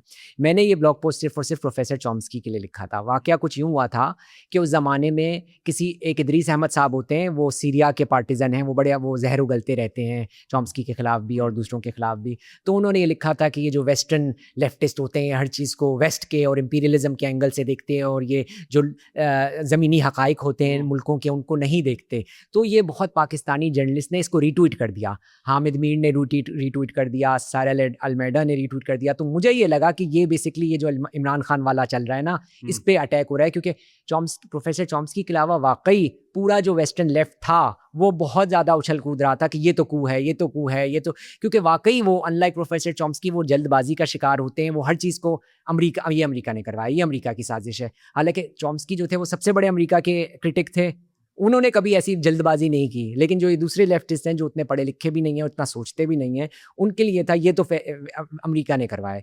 तो मैंने सोचा हो क्या रहा है, तो मुझे पता था उनका क्या जवाब हो। मैंने कहा कि प्रोफेसर चॉम्स्की ये हो रहा है, और मैंने उन्हें थोड़ी पुरानी अपने वो कॉरेस्पॉन्डेंस भी याद कराई, और मैंने कहा कि आपका क्या ख्याल है इसमें। तो जो मुझे पता था वही उनका जवाब आया, जो मुझे पता था कि भाई ये तो there is no meaningful evidence of a coup, और अगर ये एविडेंस है तो फिर तो पूरा वक्त ही हर जगह ही कू हो रही है, क्योंकि हमारा जो स्टेट डिपार्टमेंट तो इस टाइप की बातें करता ही रहता है। ज़ाहिर है उनका तो काम है धौंस जमाना और इस टाइप की बातें करना। तो फिर ये जब मैंने लिखा तो ये वाकई वायरल हो गया। ज़ाहिर वो पूरा 1 हफ़्ता मेरे ख्याल है ट्विटर पे बस यही चला है टॉपिक और क्या कहते हैं, मुझे बहुत सारा हेट मेल भी आया, लेकिन मुझे कोई फ़र्क नहीं पड़ा, क्योंकि मैं पार्टिजन नहीं हूँ। तो मैंने या अगर मैं वाकई इमरान खान के अगेंस्ट होता और फिर मैंने लिखा होता तो मुझे फ़र्क पड़ा, मुझे तो कोई लेना देना नहीं था। मैंने तो प्रोफेसर चॉम्स्की के लिए लिखा था। तो बहरहाल वो चला, और फिर प्रोफेसर चॉम्स्की को मैंने अपोलोजाइज़ भी किया कि उन्हें भी बहुत हेट मिला आया। मैंने कहा मेरी वजह से आपको इतना हेट मिला, तो उन्होंने कहा नहीं मुझे तो आदत है, मुझे तो सालों से आ रहा है। हेट इस बात पे मिला कि आपने इसको कू क्यों करार नहीं दिया। जी बिल्कुल इस बात पे मिला, जबकि उन्होंने सिर्फ एक बात ये की थी कि ये कोई मीनिंगफुल एविडेंस नहीं है। हाँ, हो भी सकता है लेकिन अभी ये जो आप सब दिखा रहे हैं डोनाल्ड लू वगैरह, ये मीनिंगफुल एविडेंस नहीं है। बल्कि उसमें आपने बाद में एक पोस्ट भी लिखी थी ना, कुछ लोगों ने तो आपसे खैर उसके स्क्रीनशॉट भी मांगे कि भाई तुमने पता नहीं बात की भी है या नहीं की है।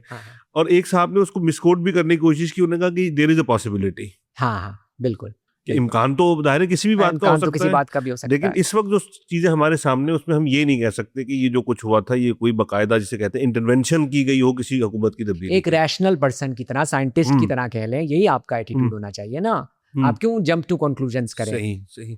और वैसे अच्छे चले हम तो थोड़ा सा इसको भी करते हैं, आप क्या लगता है जैसे ये जो कॉन्स्पिरेसी थ्योरीज वगैरह जो होती हैं, मेरे ख्याल ये कई मर्तबा आपको इररिस्पॉन्सिबल भी बना देती है ना चीजों के बिल्कुल मामले बिल्कुल में, कि आप बिल्कुल। अगर पहले से ड्रॉ किए कंक्लूजन्स के ऊपर अगर आप कोई काम कर रहे होंगे तो फिर आप देखें, ये बहुत आसान है। मैं आपको अपना बताऊं, जब मैंने चॉम्स्की को पढ़ना शुरू किया तो आपको वही पता चलता है इंपीरियलिज्म का ये वो, तो आपको भी यही लगता है कि हर चीज़ ही अमेरिका करवा रहा है। तो मुझे अभी तक याद है, और मैं इतना शर्मिंदा भी हूँ, मैं उस वक्त 22-23 साल का था, तो हम किसी अंकल के घर गए थे, तो वो बातें हो रही थी, चूँकि मेरा उस वक्त डॉन में आर्टिकल छपते थे, तो वो मुझसे बातें करना चाहते थे, बाबा भी साथ ही बैठे थे। तो वो कहने लगे, अच्छा वो जो ज़िया उल हक की डेथ हुई थी तो वो क्या था? तो मैंने कहा, मैंने 22 साल का, मैंने कहा ज़ाहिर है अमेरिका ने करवाया। वो क्योंकि वो आपको यही लगता है ना, हर चीज़ ही अमेरिका करवा रहा है, आप अमेरिका को कोई वो पपेट मास्टर समझते हैं कि वो, क्योंकि अगर आप की एक नाइव थिंकिंग है, आपने चॉम्स्की पढ़ लिया और अब आप समझ रहे हैं हर चीज़ ही अमेरिका है, जबकि चॉम्स्की खुद कहते हैं कि भाई अमेरिका पावरफुल है, इतना पावरफुल नहीं है कि हर चीज़ ही कंट्रोल कर रहा है। तो वो बाद में बाबा ने भी मेरी थोड़ी टांग खींची, कहने लगे कि ये तो कहीं भी नहीं है, ये तो क्या है। तो मुझे बड़ी आज तक शर्मिंदगी है, और वहाँ से भी आई थिंक मैंने सीखा कि भाई ये जो इररिस्पॉन्सिबिलिटी ना दिखाया करें, हर चीज़ को फ़ौरन कॉन्स्पिरेसी बना देना। आप एविडेंस देखें, फैक्ट्स देखें, उसके मुताबिक चलें, ज़ाहिर है। अच्छा। अब हम आते हैं जरा इस पर जो थोड़ा सा और फॉरवर्ड आते हैं। एक तरीके से आपकी जो दुनिया को देखने का जो आपका वर्ल्ड व्यू है जी, उसको बनाने में चॉम्स्की बहुत बुनियादी किरदार अदा किया। बिल्कुल। आपकी फैमिली की अपना एक जो बैकग्राउंड था, हफाज साहब, महनाज साहबा का जो लेफ्ट से एफिलिएशन थी, और फिर चॉम्स्की को हम कह सकते हैं कि वही एक जो जिन लोगों ने आपको बनाया आपके जहन को, उनमें थे ये लोग शामिल हैं। बिल्कुल।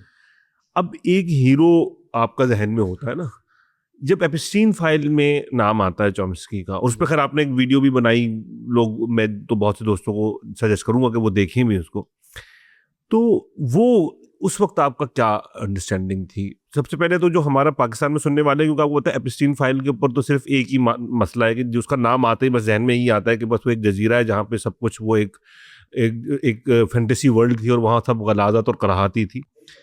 तो इस एपिस्टीन और चॉम्स्की का नाम एक साथ देकर रमीज रहमान, एक जो 20-21 साल की उम्र से एक एक्साइटेड था कि मुझे इस शख्स का ईमेल एड्रेस मिल गया, और अब उसी का नाम एक ऐसी ईमेल में देख के, तो क्या आपका पहला रिएक्शन क्या था जब आपने? पहला रिएक्शन मेरा ये था, कन्फ्यूजन थी, क्योंकि चॉम्स्की को जो लोग जानते हैं करीब से, जिन्होंने बहुत पढ़ा उनके बारे में, वो आपको पता है कि उनका तो लेना देना नहीं था। वो उनके वाक़यात मशहूर हैं कि गाड़ी ख़राब हो गई तो जाके बोला कि उसने कहा कौन सी आपको ब्रांड की गाड़ी चाहिए? उन्होंने कहा कोई भी दे दो, बस नीली होनी चाहिए। मतलब मटीरियल चीज़ों से कोई लेना देना नहीं, पैसों का नहीं पता। पुरानी जो उनकी जो वाइफ़ जिनकी डेथ हो चुकी है, कैरल चॉम्स्की, वो पैसे मैनेज करती थी, इन्हें खुद नहीं पता था मेरे पैसे किधर हैं, लिटरली। यानी कि ये तो कोई इनके सारे दोस्त बताते हैं, और मैंने भी जो थोड़ा बहुत कॉरेस्पॉन्डेंस हुई थी उससे मुझे मालूम था।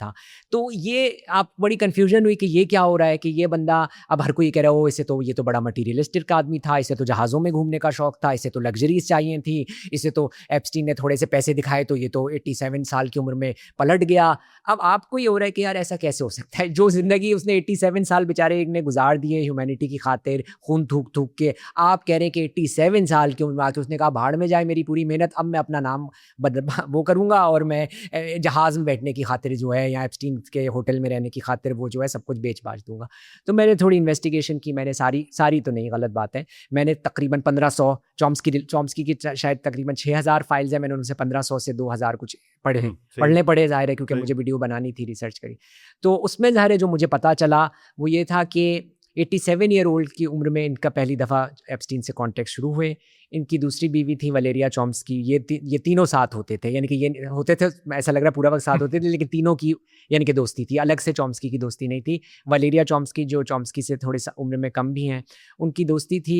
फिर वलेरिया चॉम्स्की के लिए चॉम्स्की चाहते थे कि कुछ, मैं तो बूढ़ा हूँ तो ये मेरे पीछे इनका ख्याल हो जाए, तो वो फंड्स छोड़ के जाना चाहते थे। वो फंड सारे बच्चों के नाम थे। अच्छा। वो जो कैरल चॉम्स्की जो उनकी पहली वाइफ थी, उन्होंने उनके नाम किए हुए थे। तो वो बच्चों ने कहा कि हम आपको ये फंड्स नहीं देंगे। अब इससे लोग बच्चों को विलन समझते हैं, लेकिन ऐसा भी नहीं है। बच्चों को लगा होगा, ज़ाहिर है मैं ज़्यादा स्पेकुलेट हरगिज़ नहीं करना चाहता, लेकिन जो थोड़ा बहुत मुझे मालूम है, बच्चों को ये फीलिंग आई कि may be he is being exploited. May be शायद ये भी मैंने ज़्यादा बोल दिया, लेकिन अब तो बोल दिया। तो बहरहाल तो उन्होंने क्या कहते हैं, वो एक बैटल शुरू हो गई। वो कहते थे भाई मेरे पैसे मैं अपनी बीवी के लिए छोड़ के जाना चाहता हूँ, क्योंकि अपने लिए नहीं चाहिए, उन्हें था मैं किसी भी दिन मर जाऊँगा, ज़ाहिर इतना बूढ़ा हो गया हूँ। तो वो बच्चे नहीं देना चाहते थे, वो बाप को प्रोटेक्ट कर रहे थे अपनी तरफ से। अब वो क्या वाइज़ था, क्या वाइज़ नहीं था, ये एक अलग बहस है। तो बहरहाल उसमें जेफरी एप्स्टीन ने मदद की, वो कोर्ट केस करने में भी और पैसे दिलवाने में भी और सारा उसमें करने में, क्योंकि उसका तो काम ही ये था फाइनेंशियल, आपको पता है। तो वहाँ से और वो उनके क्या कहते हैं, एक तरह से इंडेटेड फ़ील किया और फिर वो बुलाता भी रहता था। लोग कहते हैं कि चॉम्स्की को पता होना चाहिए था कि ये सेक्सुअल प्रेडेटर है। 2008 की रूलिंग आई थी, अगर आप वो रूलिंग उठा के देख लें, उसमें कहीं क्या कहते हैं सेक्स ट्रैफिकिंग का चार्ज नहीं है कन्विक्शन का। ये लोग ये भी कहते हैं सेक्स ट्रैफिकिंग पता था, नहीं, झूठ है ये। सेक्स ट्रैफिकिंग का चार्ज 2008 की कन्विक्शन में नहीं है। इवन पीडोफिलिया एट लार्ज का चार्ज नहीं है। 2 चार्जेस हैं, कि एक सोलिसिटेशन का, कि एक अबव 18 और एक लेस देन 18 लड़की के साथ सोलिसिटेशन की। उस पे ज़ाहिर है एप्स्टीन अपने दोस्तों को ये बताता था कि भाई मुझे नहीं पता था कि वो 18 से कम की थी। तो अब वो इस बेसिस पे कह रहे हैं, जब दुनिया भर में ज़्यादातर लोगों को नहीं पता था, कि भाई उन्हें समहाउ पता होना चाहिए था, क्लेयरवॉयंस उनमें होनी चाहिए थी कि वो पकड़ लें। नहीं हो पता था भाई। और अब तुम एक इंसान है, अब वो उसने ज़िंदगी भर आप सबकी मदद की है। ये जो बड़े-बड़े उनके खिलाफ बातें कर रहे हैं, विजय प्रसाद, क्रिस हेजेस, तुम सबको उसने एक तरह से चलना सिखाया है। और तुम इतने जल्दबाज हो और तुम्हारा दिल इतना पत्थर का, और इतना तुम में लैक ऑफ लॉयल्टी है कि तुम उछल-उछल के उसको वो कर रहे हो। ये नहीं सोचने कि अगर वो कह रहा है तो give him the benefit of the doubt कि मुझे नहीं पता था। क्योंकि उनके ईमेल्स आए हैं प्रोफेसर चॉम्स्की के 2023 से। एक सॉफ्टवेयर इंजीनियर होते हैं बालाकृष्णा, सिलिकॉन वैली में, उन्होंने पूछा था, तो उन्होंने जवाब दिया था चॉम्स्की ने, तो कि भाई वो हमें तो ये था कि उसने 2008 में जो कन्विक्शन की है वो सर्व कर ली है, हमें तो उसके अलावा कुछ नहीं पता था। वो तो जब धीरे धीरे रेवलेशन आना शुरू हुई, फिर पता चला कि वो कितना ज़ाहिर है धीरे धीरे, कि वो तब भी बड़ा हमारे लिए अनबिलीवेबल था।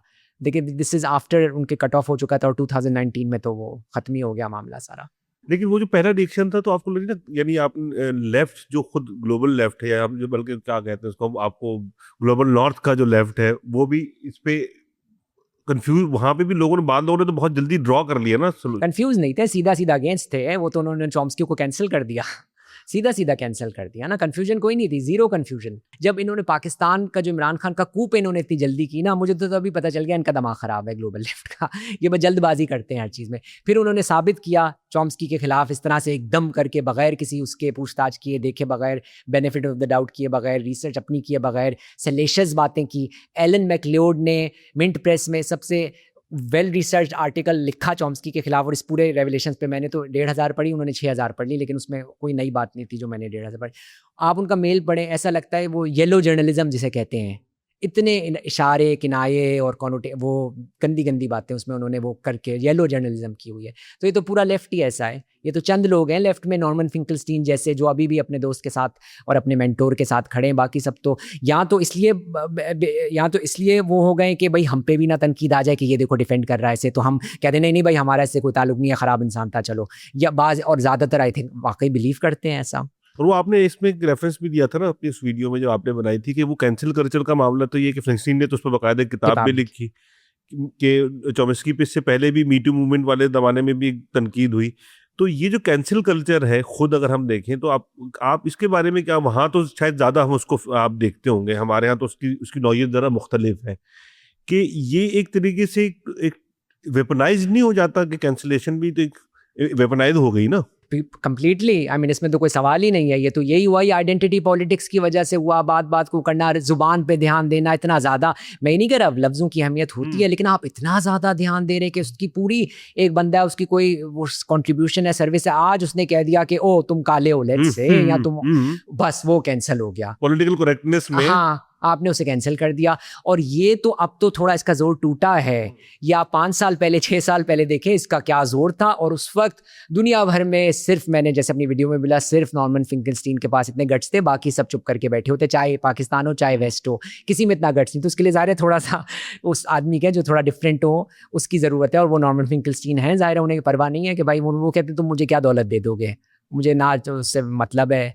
तो उन्होंने लिखा। अच्छा रवि, एक चीज़ और बताइए, क्योंकि मैं ये चाह रहा था कि इसको आप जरा बहुत अच्छी तरह एड्रेस कर सकते हैं, कि चॉम्स्की को हम एज अ पॉलिटिकल थिंकर के तौर पे देखते हैं, या लेफ्ट के राइटर के तौर पे देखते हैं, लेकिन आज जिस दुनिया में हम रहते हैं, जहाँ जो कंप्यूटिंग की जो साइंस थी, इसने बहुत कुछ बदल दिया, और चॉम्स्की से जो उसका ताल्लुक है उसको जरा हमारे आम सुनने वालों इवन स्टूडेंट्स के लिए भी डिफाइन करें कि एक आदमी अपनी जो लिंग्विस्टिक की जो फील्ड है उसमें कितना बड़ा नाम है।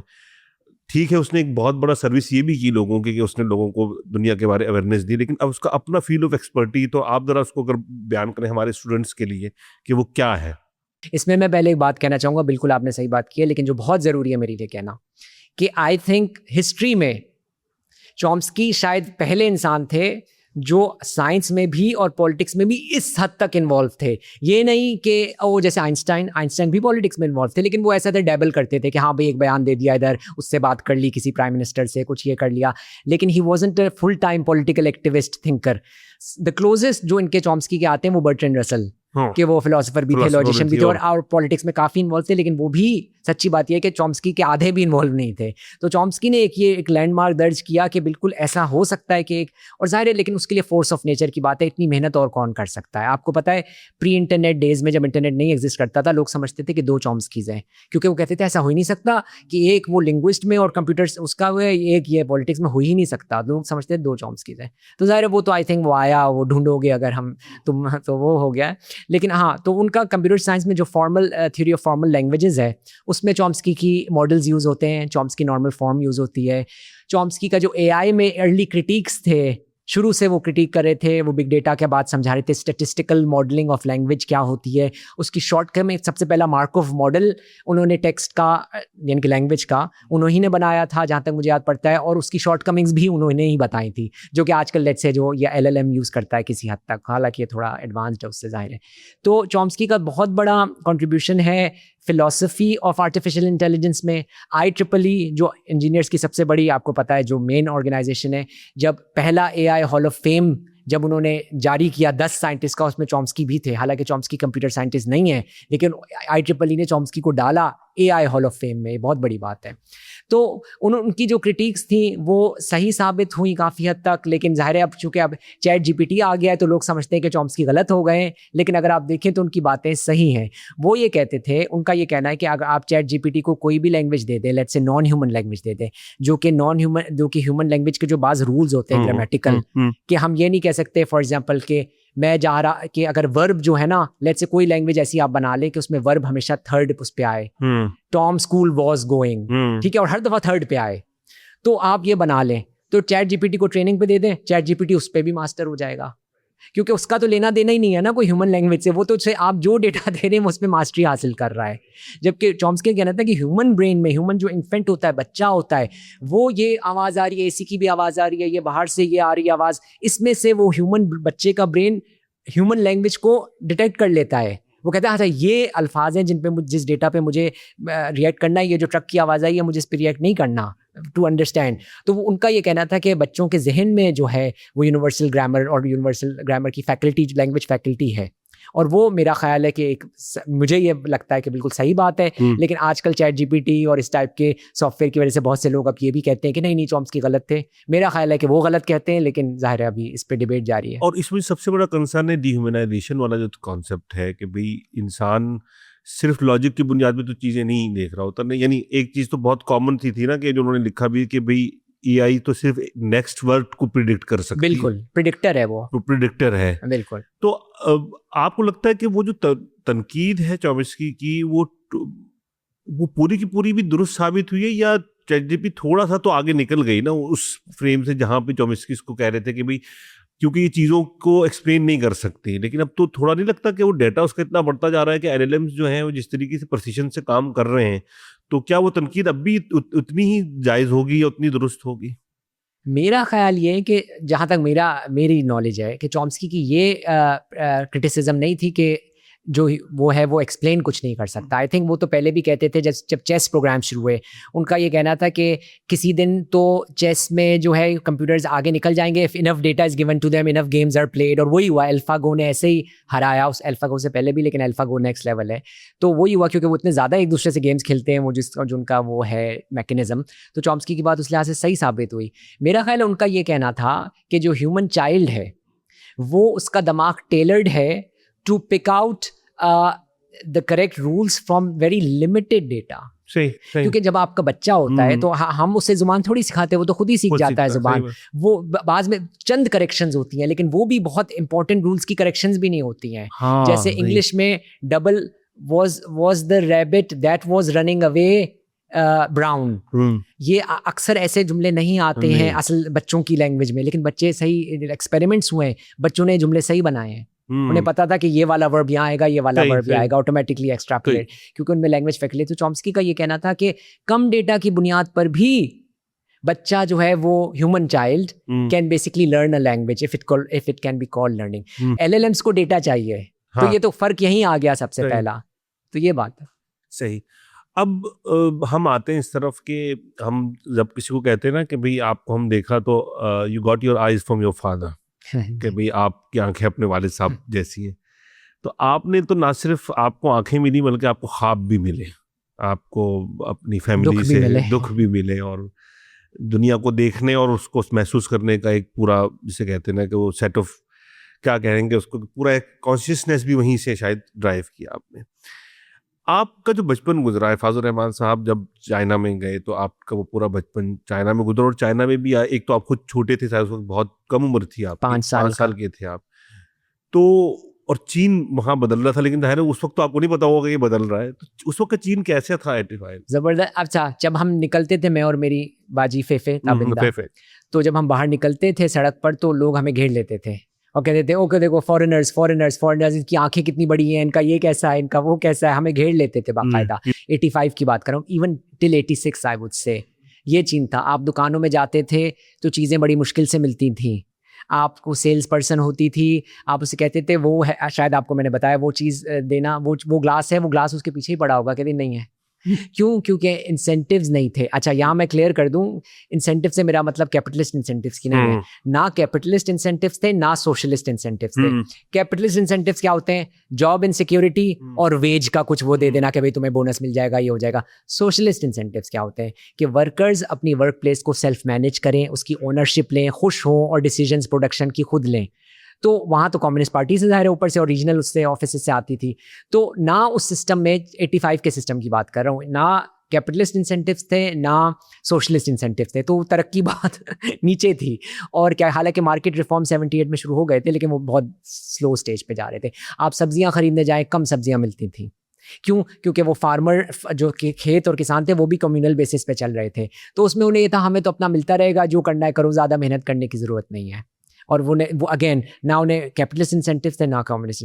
धीरे धीरे हमारी आंखों के सामने वो बदलना शुरू हुआ, कैपिटलिस्ट इंसेंटिव्स बढ़ते गए, और फिर जाहिर है चाइना जो ज़्यादा कैपिटलिज्म की तरफ, या सोशलिज्म विद चाइनीज़ कैरेक्टरिस्टिक्स जिसे कहते हैं, वो एक अलग बहस है कि सोशलिज्म क्या चीज़ होती है, तो वो होता गया। तो चाइना हमारे सामने बहुत ज़्यादा चेंज हुआ, और बिल्कुल जहाँ 1 साल पहले तक वो हमें देख के खुश होते थे, फिर उन्होंने पाकिस्तानियों, उन्होंने कहा ये कौन है, फिर उनकी सारी तवज्जो उस वक्त अमेरिका की तरफ थी। इंग्लिश सीखनी है, हॉलीवुड की मूवीज़ देखनी है, कोक पीनी है, आइसक्रीम खानी है अमेरिका की, जो भी, fully enamoured with America. West भी नहीं कहूँगा, अमेरिका उस वक्त, क्योंकि उनके लिए नया नया था। उसमें आप देखें ना, वो इतने सालों से फॉर एग्जाम्पल माओ सूट्स पहन रहे थे, ये शायद मामा ने भी बात की थी, बिल्कुल सही बात। तो वो एकदम उन्हें वो हो गया चकाचौंध। तो उसमें ये हुआ कि अमेरिका से जो एनामर हो गए, वो जाहिर है बाबा को तो बहुत खलता था, क्योंकि बाबा ज़ाहिर एंटी इंपीरियलिस्ट थे। बाबा तो खूब यानी कि सुनाते थे उन्हें चीनियों के कि तुम तो दिमाग ख़राब हो गया तुम्हारा, और कहते थे, और तो लेकिन फिर अब ये जो बाद में ऐसा हुआ कि जैसे चीन ने तरक्की की और चीन अपने कदमों पे सही से खड़ा हुआ, तो अब वो जो मैं लास्ट ईयर गया हूँ चाइना 35 साल बाद, तो चाइना अब वैसा नहीं है। अब वो सेल्फ कॉन्फिडेंट है, अब वो अमेरिका से वैसे मुतासिर नहीं है, अब वो इक्वल के तौर पे देखते हैं अमेरिका को। चाइनीज जनता की, आम आवाम की बात कर रहा हूँ, कि वो अमेरिका को आम उससे देखते हैं, इक्वल बेसिस पे देखते हैं। जबकि पहले था everything great is in America. जो थियाननमेन स्क्वायर मैसेकर्स हुए, उसमें भी जो उन्होंने गॉडेस ऑफ डेमोक्रेसी, शायद मामा ने भी जिक्र किया, वो इसी चक्कर में तो बनाया था कि वो स्टैचू ऑफ लिबर्टी नहीं था, वो गॉडेस ऑफ डेमोक्रेसी था।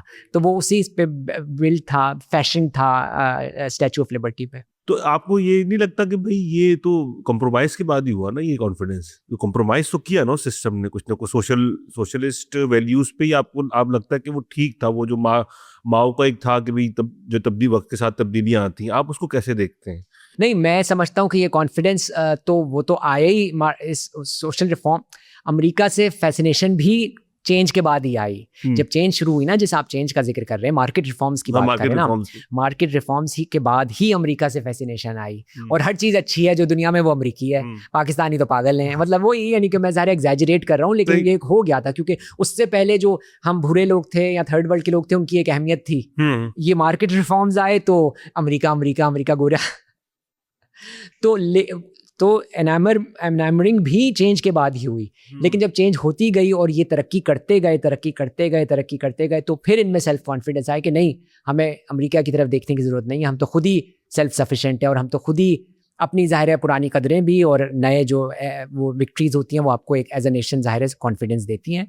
और आज चाइना एक कॉन्फिडेंट नेशन है। आप जाएँ चाइना, मैं अभी होके आया हूँ पिछले साल, आप दंग रह जाएंगे। यानी कि मैं यूरोप में रहता हूँ, लेकिन यूरोप तो कुछ भी नहीं है चाइना के सामने, लिटरली कुछ भी नहीं है। China is a Marvel. आप देखें बीजिंग और शंघाई में, मैं जब सड़क पे जाता था अपनी वाइफ के साथ, सारा के साथ, तो बीजिंग और शंघाई दुनिया के सबसे बड़े तरीन शहरों में से हैं। शोर नहीं होता था। मैं हेग में छोटे से शहर में रहता हूँ, वहाँ शोर होता है। क्यों? क्योंकि वहाँ पे आधी से ज़्यादा गाड़ियाँ इलेक्ट्रिक हैं। बीजिंग और हेग में ज़ाहिर है कोई भी एक दो होंगी, यानी कि एग्जैजरेशन कर रहा हूँ, हैं लेकिन इतनी नहीं है, मतलब ये तो हेग जैसे छोटे शहर में शोर है, बीजिंग और शंघाई में शोर नहीं है। वो बल्कि किसी ने कहा भी था ना कि कोविड के दिनों में कहा था कि west now becoming a museum of modernity. बिल्कुल बिल्कुल यही हो रहा है, क्योंकि जो जिद्दत आई है चाइना में, जिस तरीके से उन्होंने चीज़ों को तब्दील किया है।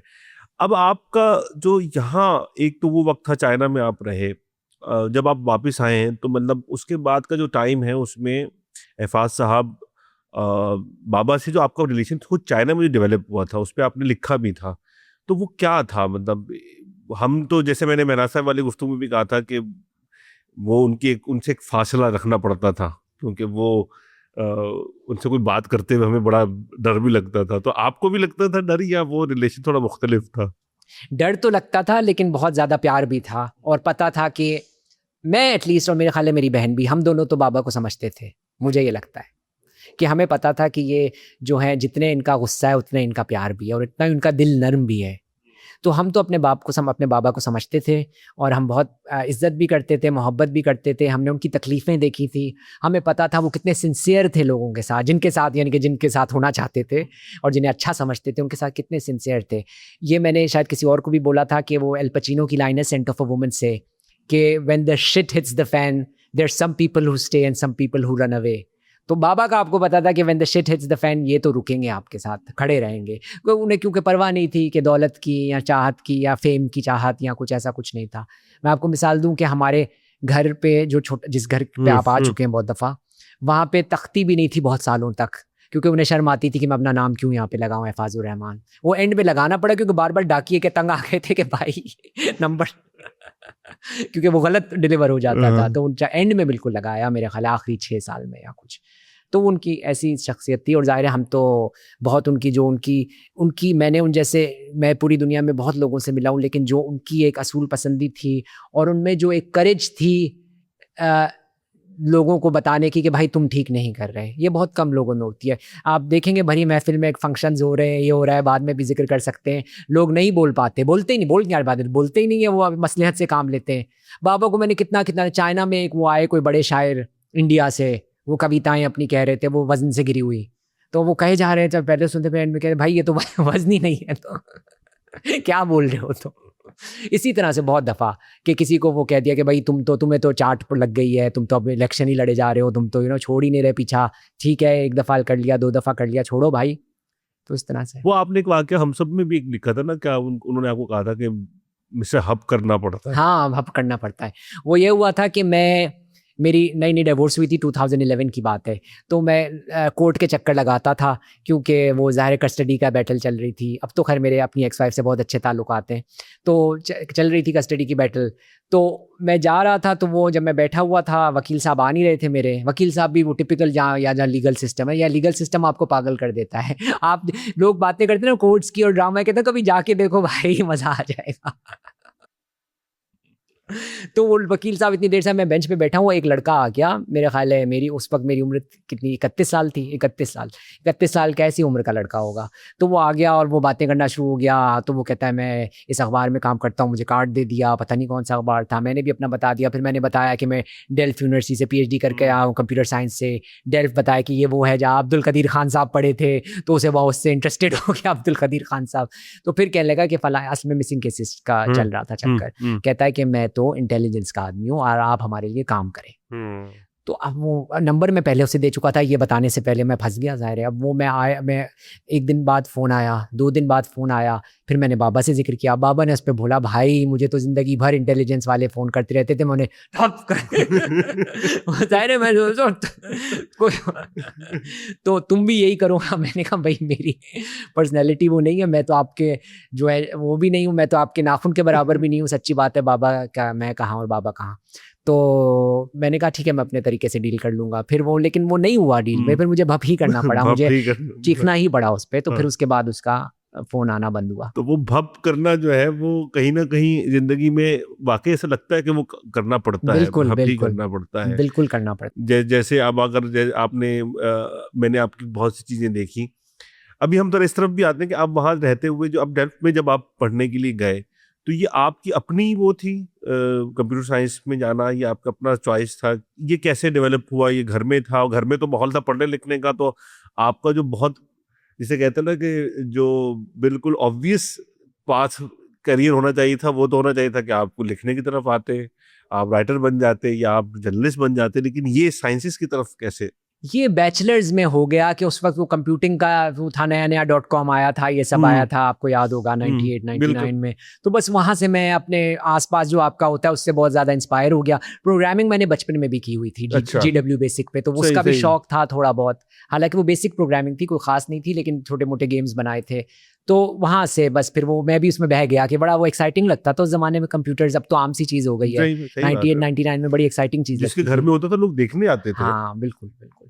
तो बस वहाँ से हुआ, बस फिर वहाँ से एक दफ़ा घुसा।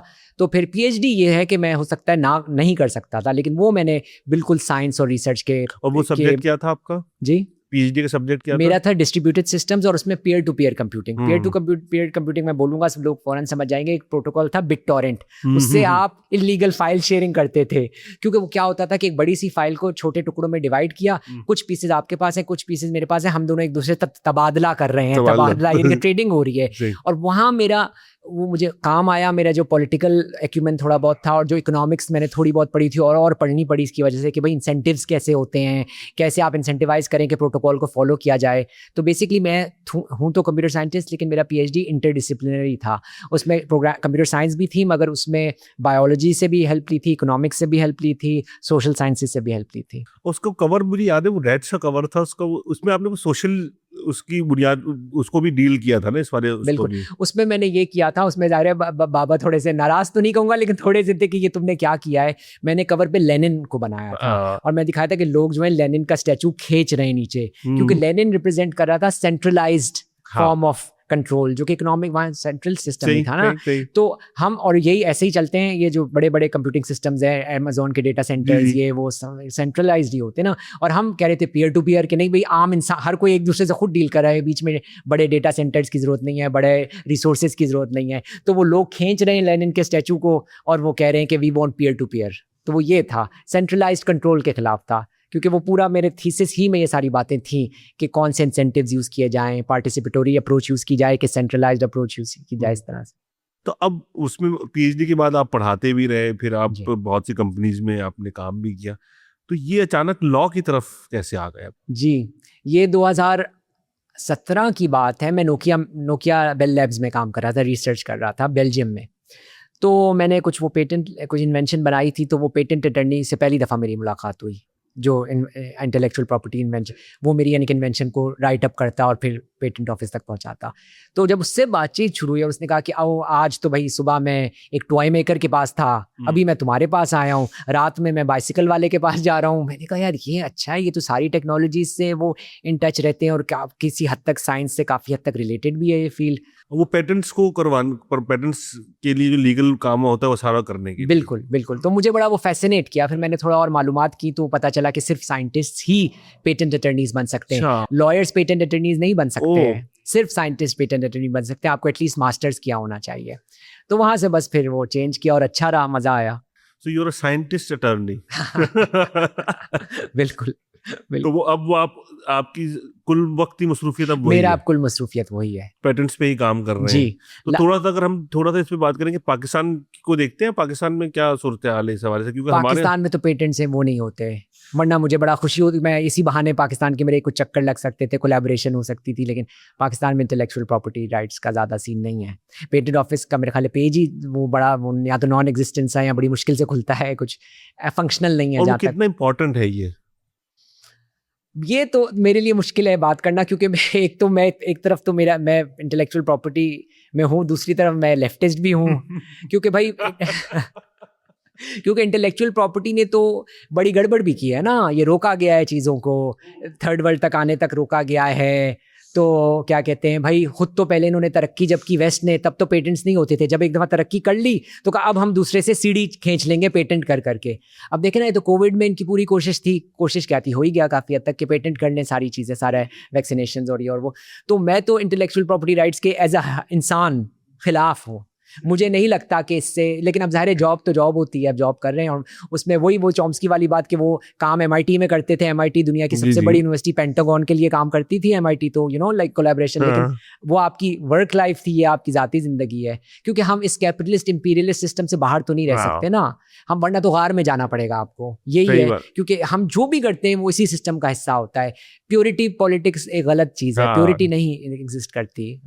मुझे अभी तक याद है, एक बहुत, हम उनका नाम नहीं लूँगा, बहुत प्यारे अंकल हमारे, वो बाबा से कहने लगे मैं फलां अखबार में नहीं काम करूँगा, वहाँ का वो एक्सप्लॉइट, बाहर का चुप करके बैठे रहो, ये बाकी जो अखबार आते हैं ये नॉन एक्सप्लॉइटेटिव है क्या? सभी एक्सप्लॉइटेटिव हैं। जाओ नौकरी करो भाई, नौकरी करो अपनी। नौकरी है। नौकरी तो लफ्ज़ उर्दू की बहुत अच्छी बात है, उर्दू में लफ्ज़ जॉब नहीं है, नौकरी है। क्यों? ये नौकरी ही होती है, आप नौकर ही होते हैं किसी के, हम नौकर ही हैं ना। वो इंग्लिश में जॉब बना दिया जैसे कोई बड़ी अच्छी चीज़ है, नहीं, ये नौकरी है। और वो ये वो कॉन्ट्रडिक्शंस हैं कि जिनसे आपको आइडियोलॉजिकली और मॉरली जो कहीं ना कहीं हमें लड़ना पड़ता है ज़िंदगी से। तो लाइफ ज़ाहिर है कि आपको बिल्कुल स्ट्रेट पाथ के तौर पे तो नहीं मिलती। इस सब के बावजूद मैंने देखा कि आपका अपना पूरा ब्लॉग भी है और आप को you never lost your love with literature. ये कैसे हुआ? जाहिर है ये तो आपके ब्रिंगिंग में भी था। एफाज साहब, मैं अक्सर एफाज साहब के बारे में एक चीज़ कहता था कि मुझसे किसी ने एक दफ़ा कहा कि भाई एफाज साहब के बारे में मैंने कहा मैं तो इतना नहीं रखता इस्तेहकाक के उनके बारे में कुछ कहूँ, लेकिन हाँ मेरी एक अजीब सी बात है, अगर किसी को सुनने में हो सकता है अजीब लगे, कि he was the last editor हमारी मुल्क में, मैं कह सकता हूँ शायद, कि जो जॉब इंटरव्यू ये पूछते थे कि भाई आखिरी किताब कौन सी पढ़ी है। तो हो सकता है सुनने वालों को इतना बड़ा नुकसान ना लगे, लेकिन हमें पता है कि कितना बड़ा नुकसान है। तो एक तो वो आपको घर से मिला ही, लेकिन ज़रूरी नहीं होता कि घर में हर कोई पढ़ने वाले बाप के बच्चे भी पढ़ रहे हों। तो वो एक आप पढ़ते रहे, शायरी भी पढ़ते रहे, खुद आप एफाज साहब की शायरी भी पढ़ते हैं, कई जगहों पे उसको कोट भी करते हैं। तो ये कैसे आपने चलाया साथ साथ इसको? मेरा ये लेट हुआ। पहले 5 साल, अच्छा, पहली जो मुझे ज़िंदगी में कहानी सुनाई गई, यानी कि अदब की कहानी, बच्चों की तो पढ़ी होगी, अदब की कहानी वो बाबा ने मुझे सुनाई थी जब मैं 5 या 6 साल का था, टॉल्स्टॉय की how much land does a man require. और वो बाबा ही सुना सकते थे ज़ाहिर है 5 साल के बच्चे को कहानी क्योंकि आप पढ़े वो कहानी। तो बहुत वो ज़ाहिर है वो ज़िंदगी में टॉल्स्टॉय मेरे लिए बहुत। लेकिन फिर मैंने नहीं उसके बाद लिटरेचर पढ़ा। मैंने लिटरेचर बहुत लेट स्टेज में ज़िंदगी में पढ़ना शुरू किया, 19-20 साल की उम्र में। और ये शुरू हुआ था कर्नल मोहम्मद खान से, बजंग अहमद से, और फिर टॉल्स्टॉय। फिर जब मैंने एक दफ़ा टॉल्स्टॉय पढ़ना शुरू किया तो मैंने तो फिर पढ़ डाला पूरा। मैंने, यानी कि टॉल्स्टॉय मैं ये कह सकता हूँ कि अनटिललेस कोई किसी ने बहुत ज़्यादा कोई डेडिकेटेड रिसर्चर हो टॉल्स्टॉय का, वो अलग बात है, लेकिन बहुत कम लोगों ने उतना टॉल्स्टॉय पढ़ा होगा जितना मैंने पढ़ा है, क्योंकि मैंने डायरीज से लेके सब कुछ पढ़ डाला टॉल्स्टॉय का, क्योंकि मुझे चॉम्स्की के साथ टॉल्स्टॉय का भी मेरी ज़िंदगी पे बहुत असर है। तो और फिर रशियन ने, फिर दोस्तोयेव्स्की, फिर तुर्गेनेव, फिर चेखोव ज़ाहिर इतने बड़े।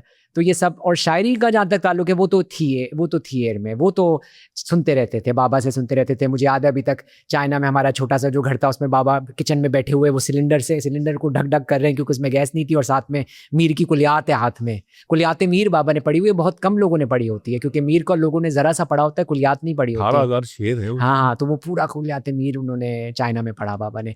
खुद भी उन्होंने पूरा नहीं पढ़ा होता, चाइना में पढ़ा क्योंकि टाइम था वहाँ पे थोड़ा, शुक्र है। तो वो था, शेर व शायरी तो था। फिर मुझे इकबाल मैंने डिस्कवर किया लेट, क्योंकि बाबा इकबाल का वैसे जिक्र घर में होता था, फैज़ का, साहिर का, खालिद अली साहब का, जॉन अंकल का, ऑब्वियसली सब।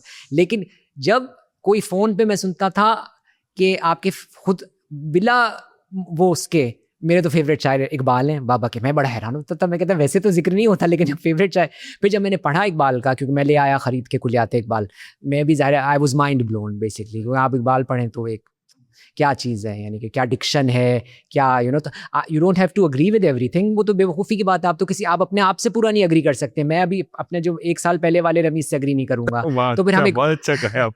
तो फिर इकबाल से हम पूरा क्यों अग्री करेंगे? लोग तो कहते हैं इकबाल में ये मसले, भाई होंगे मसले, पढ़ो तो भाई।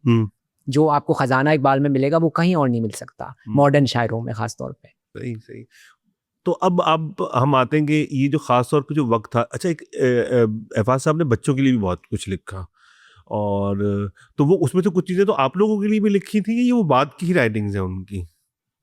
हमारे लिए शायद कुछ डेडिकेटेड तो कोई स्टोरी तो नहीं लिखी, मेरी बेटी के लिए लिखा था एक वो। हाँ, मेरे लिए और फेफे के लिए तो शायद नज़में लिखी थी, नज़में लिखी थी। और बाद की जो उनकी नज़में हैं खास तौर पे, जैसे आज आप मैं लेके आया जिंदा है जिंदगी, और इसमें ज्यादातर वो नज़में हैं कि एक बड़ा अजीब वक्त था। वैसे वो हमारा तो खैर स्टूडेंट लाइफ थी, और हम बहुत बाद में जाके उससे इस काम से इंट्रोड्यूस हुए थे, क्योंकि हमारे, आपको पता है कि लोगों के बारे में ना हमारी जो सोचने का, देखने का तरीका है वो बहुत ब्लैक एंड वाइट है बिल्कुल, कि हम एक आदमी को देखते हैं कि इधर है, एक आदमी उधर है। 9/11 के बाद फैज साहब ने बहुत अजीब शायरी की है, मतलब, और ऐसा लगता है कि जैसे ये शायरी जमात इस्लामी के जलसे में भी पढ़ी जा सकती है। पढ़ी जा सकती नहीं, पढ़ी गई है। तो वो ये क्या चीज़? ये आपने बहुत अच्छा सवाल किया, और इसमें मैं फिर बाबा को क्रेडिट दूंगा, और वही जो फोर्स ऑफ नेचर की और जो एक यूनिकनेस की बात हो रही थी। देखिए सर, जब 9/11 आया है, लेफ्ट तो जैसा तैसा एग्जिस्ट करता था, नहीं करता था। जो लिबरल्स थे ना, अब ज़ाहिर रिकॉर्ड रीराइट होने की कोशिश होगी, सारे लिबरल्स प्रो अफगानिस्तान वॉर थे, ये सच बात है, मानेंगे नहीं लेकिन थे। या तो चुप थे या प्रो वॉर थे, चलो ज़्यादा चुप थे, ये कह सकते हैं कि प्रो नहीं थे। बाबा जो थे मेरे ख्याल में वाहिद लेफ्टिस्ट थे जो अमेरिकन इंपीरियलिज्म के खिलाफ 9/11 के बाद भी बोल रहे थे। हमारे बहुत अच्छे अंकल है, बाद में नाम बताऊंगा, उनका कॉलम आया था डॉन में या न्यूज़ में, अरे हाय लेफ्ट को अपना अपनी पुरानी एंटी इंपीरियलिज्म छोड़ देनी चाहिए, अब वक्त तब्दील हो चुका है, अब उन्होंने लिटरली लिखा हमें अपनी ऐनकें तब्दील करनी चाहिए। उससे पहले बाबा एक नई अपनी नज़्म में लिख चुके थे कि ये कहा जा रहा है कि हम हमारी अपनी ऐनकें बदलो। तो मैंने बाबा बोला आपके तो दोस्त कह रहे कहने के तो बड़े हंसे थे फिर इस बात पे, लेकिन ये उनकी बहुत ख़ास बात है। 9/11 के बाद he was the only one. शायरों में आप मुझे बता दें किसने ये शायरी की है जो बाबा ने एंटी इंपीरियलिज्म 9/11 के बाद किया है? बिल्कुल उस मौके पे। तो और वो जो उन्हें जो लगा वो सच, और मैं बिल्कुल उनसे मुत्तफ़िक हूँ, और मेरी वजह से उन्होंने भी चॉम्स्की को ज़माने में ज़्यादा पढ़ना शुरू कर दिया था, तो वो भी ज़ाहिर है और मज़ीद उनकी ताकत बढ़ती थी मेरा ख्याल है चॉम्स्की को पढ़ के, और ख़ुद भी था उनमें anti imperialism to his core. बल्कि वो ये इसमें से बहुत सी नज़में तो वो है ना जो रोजाना वो लिखते थे और वो जाके फिर प्रेस क्लब में लगाते थे, नोटिस बोर्ड पे लगाया जाता था। मैं वो जमात इस्लामी के जलसे में जो पढ़ी गई वो नज़्म सुना। इस बहुत ही अच्छा, ये बाबा का जो डिक्शन है ना, ये बाबा ऐसे डिक्शन में नहीं लिखते थे, ये बड़ा नारेबाजी के डिक्शन में लिखा गया। बाबा का तो थोड़ा वो बड़ा अदबी खास होता था, बल्कि बाज़ लोग कहते थे थोड़ा मुश्किल लिखते हैं, लेकिन ये बड़ा नारेबाजी के स्टाइल में सिंपल उर्दू में लिखा गया है। दहशतगर्द अमरीका, ये जमात इस्लामी के बाद में जलसे में पढ़ी गई थी। हिरोशिमा को किस कातिल ने शमशान बनाया, वियतनाम से फ़लस्तीन तक किसने खून बहाया, कौन दरिंदा कौन लुटेरा कौन उठाई गिरा, अमरीका अमरीका, और फिर दहशतगर्द अमरीका। तो इस तरह से ये दुनिया भर में हथियारों का जंगल कौन उगाए, धरती के कोने कोने पर किसने घाव लगाए, दहशत वहशत जुल्म जबर का सिक्का कौन चलाए, कौन है कायर कौन है बुज़दिल कौन खुदा बन बैठा, अमरीका अमरीका दहशतगर्द अमरीका। ये नारे वाला है। कौन है जो, और ये इसकी आखिरी लाइन जो है वो बिल्कुल सच है, और जो चाहे गज़ा में हो रहा है चाहे ईरान में हो रहा है वो यही है जो बाबा कह गए। कौन है जो कहता है मैं बढ़तर हूँ तुम हो कमतर, कौन है जो कहता है मैं दाता हूँ तुम हो गदागर, सस्ता खून तुम्हारा है और महंगा खून हमारा, अमेरिका अमेरिका दहशत। वाह वाह। नवीद भाई, बहुत सी बातें ऐसी हैं जो शायद, और मैं चाहूँगा कि आप जब भी आप तशरीफ़ लाएँ आएँ, लेकिन आखिर में एक सवाल मैं जो करना चाह रहा था कि आपको, मैंने जो चीज़ें आपकी पढ़ी हुई, you identify yourself as a international citizen, क्योंकि आपका बचपन चाइना में गुजरा, बहुत मुख्तलिफ सिविलाइजेशन, बहुत मुख्तलिफ कल्चर्स में आपने अपनी ज़िंदगी गुजारी, और यूरोप में अब आप अपनी ज़िंदगी गुजार रहे हैं। आप एक सोचने वाले जहन हैं, क्योंकि आप चीज़ों को सिर्फ अमली या प्रैक्टिकल तनाजुर से नहीं बल्कि आइडियोलॉजिकल उसमें भी देखते हैं। ऐसे शख्स के तौर पे जो आपने आपको एक फिक्री तौर पर वाबस्ता करता है एक सोशलिस्ट उससे नज़रिए से, और एक खुद को इंटरनेशनल सिटीजन समझता है, आज दुनिया जिस तरह बदल रही है, तो आपको डर लगता है, ये उम्मीद है कि ये दुनिया बेहतर तरफ जाएगी, या आपको खदशा है कि शायद हालात मज़ीद ख़राब हो? नहीं, डर है, बहुत ज़्यादा डर है, बिल्कुल। यानी कि ये मैं आपको ऑब्जेक्टिवली बता रहा हूँ, बहुत ज़्यादा डर है, क्योंकि ये तो हालात ख़राब ही की तरफ जा रहे हैं। ना सिर्फ न्यूक्लियर वॉर बल्कि क्लाइमेट चेंज तो बेचारी साइड ही पे हो गई है। सब ये जो हो रहा है दुनिया में, जितना जुल्म हो रहा है, इसमें आप क्लाइमेट चेंज को भूल ही जाते हैं। रोज़ाना कितनी सौों नहीं हज़ारों स्पीशीज़ ख़त्म हो रही हैं क्लाइमेट चेंज की वजह से, बल्कि हज़ारों भी, शायद मैं कम कह रहा हूँ, वो चेक करना पड़ेगा। लेकिन बहुत नहीं हालात, अब वही है कि होप आप रख सकते हैं, क्योंकि इंसान का काम है होप करना।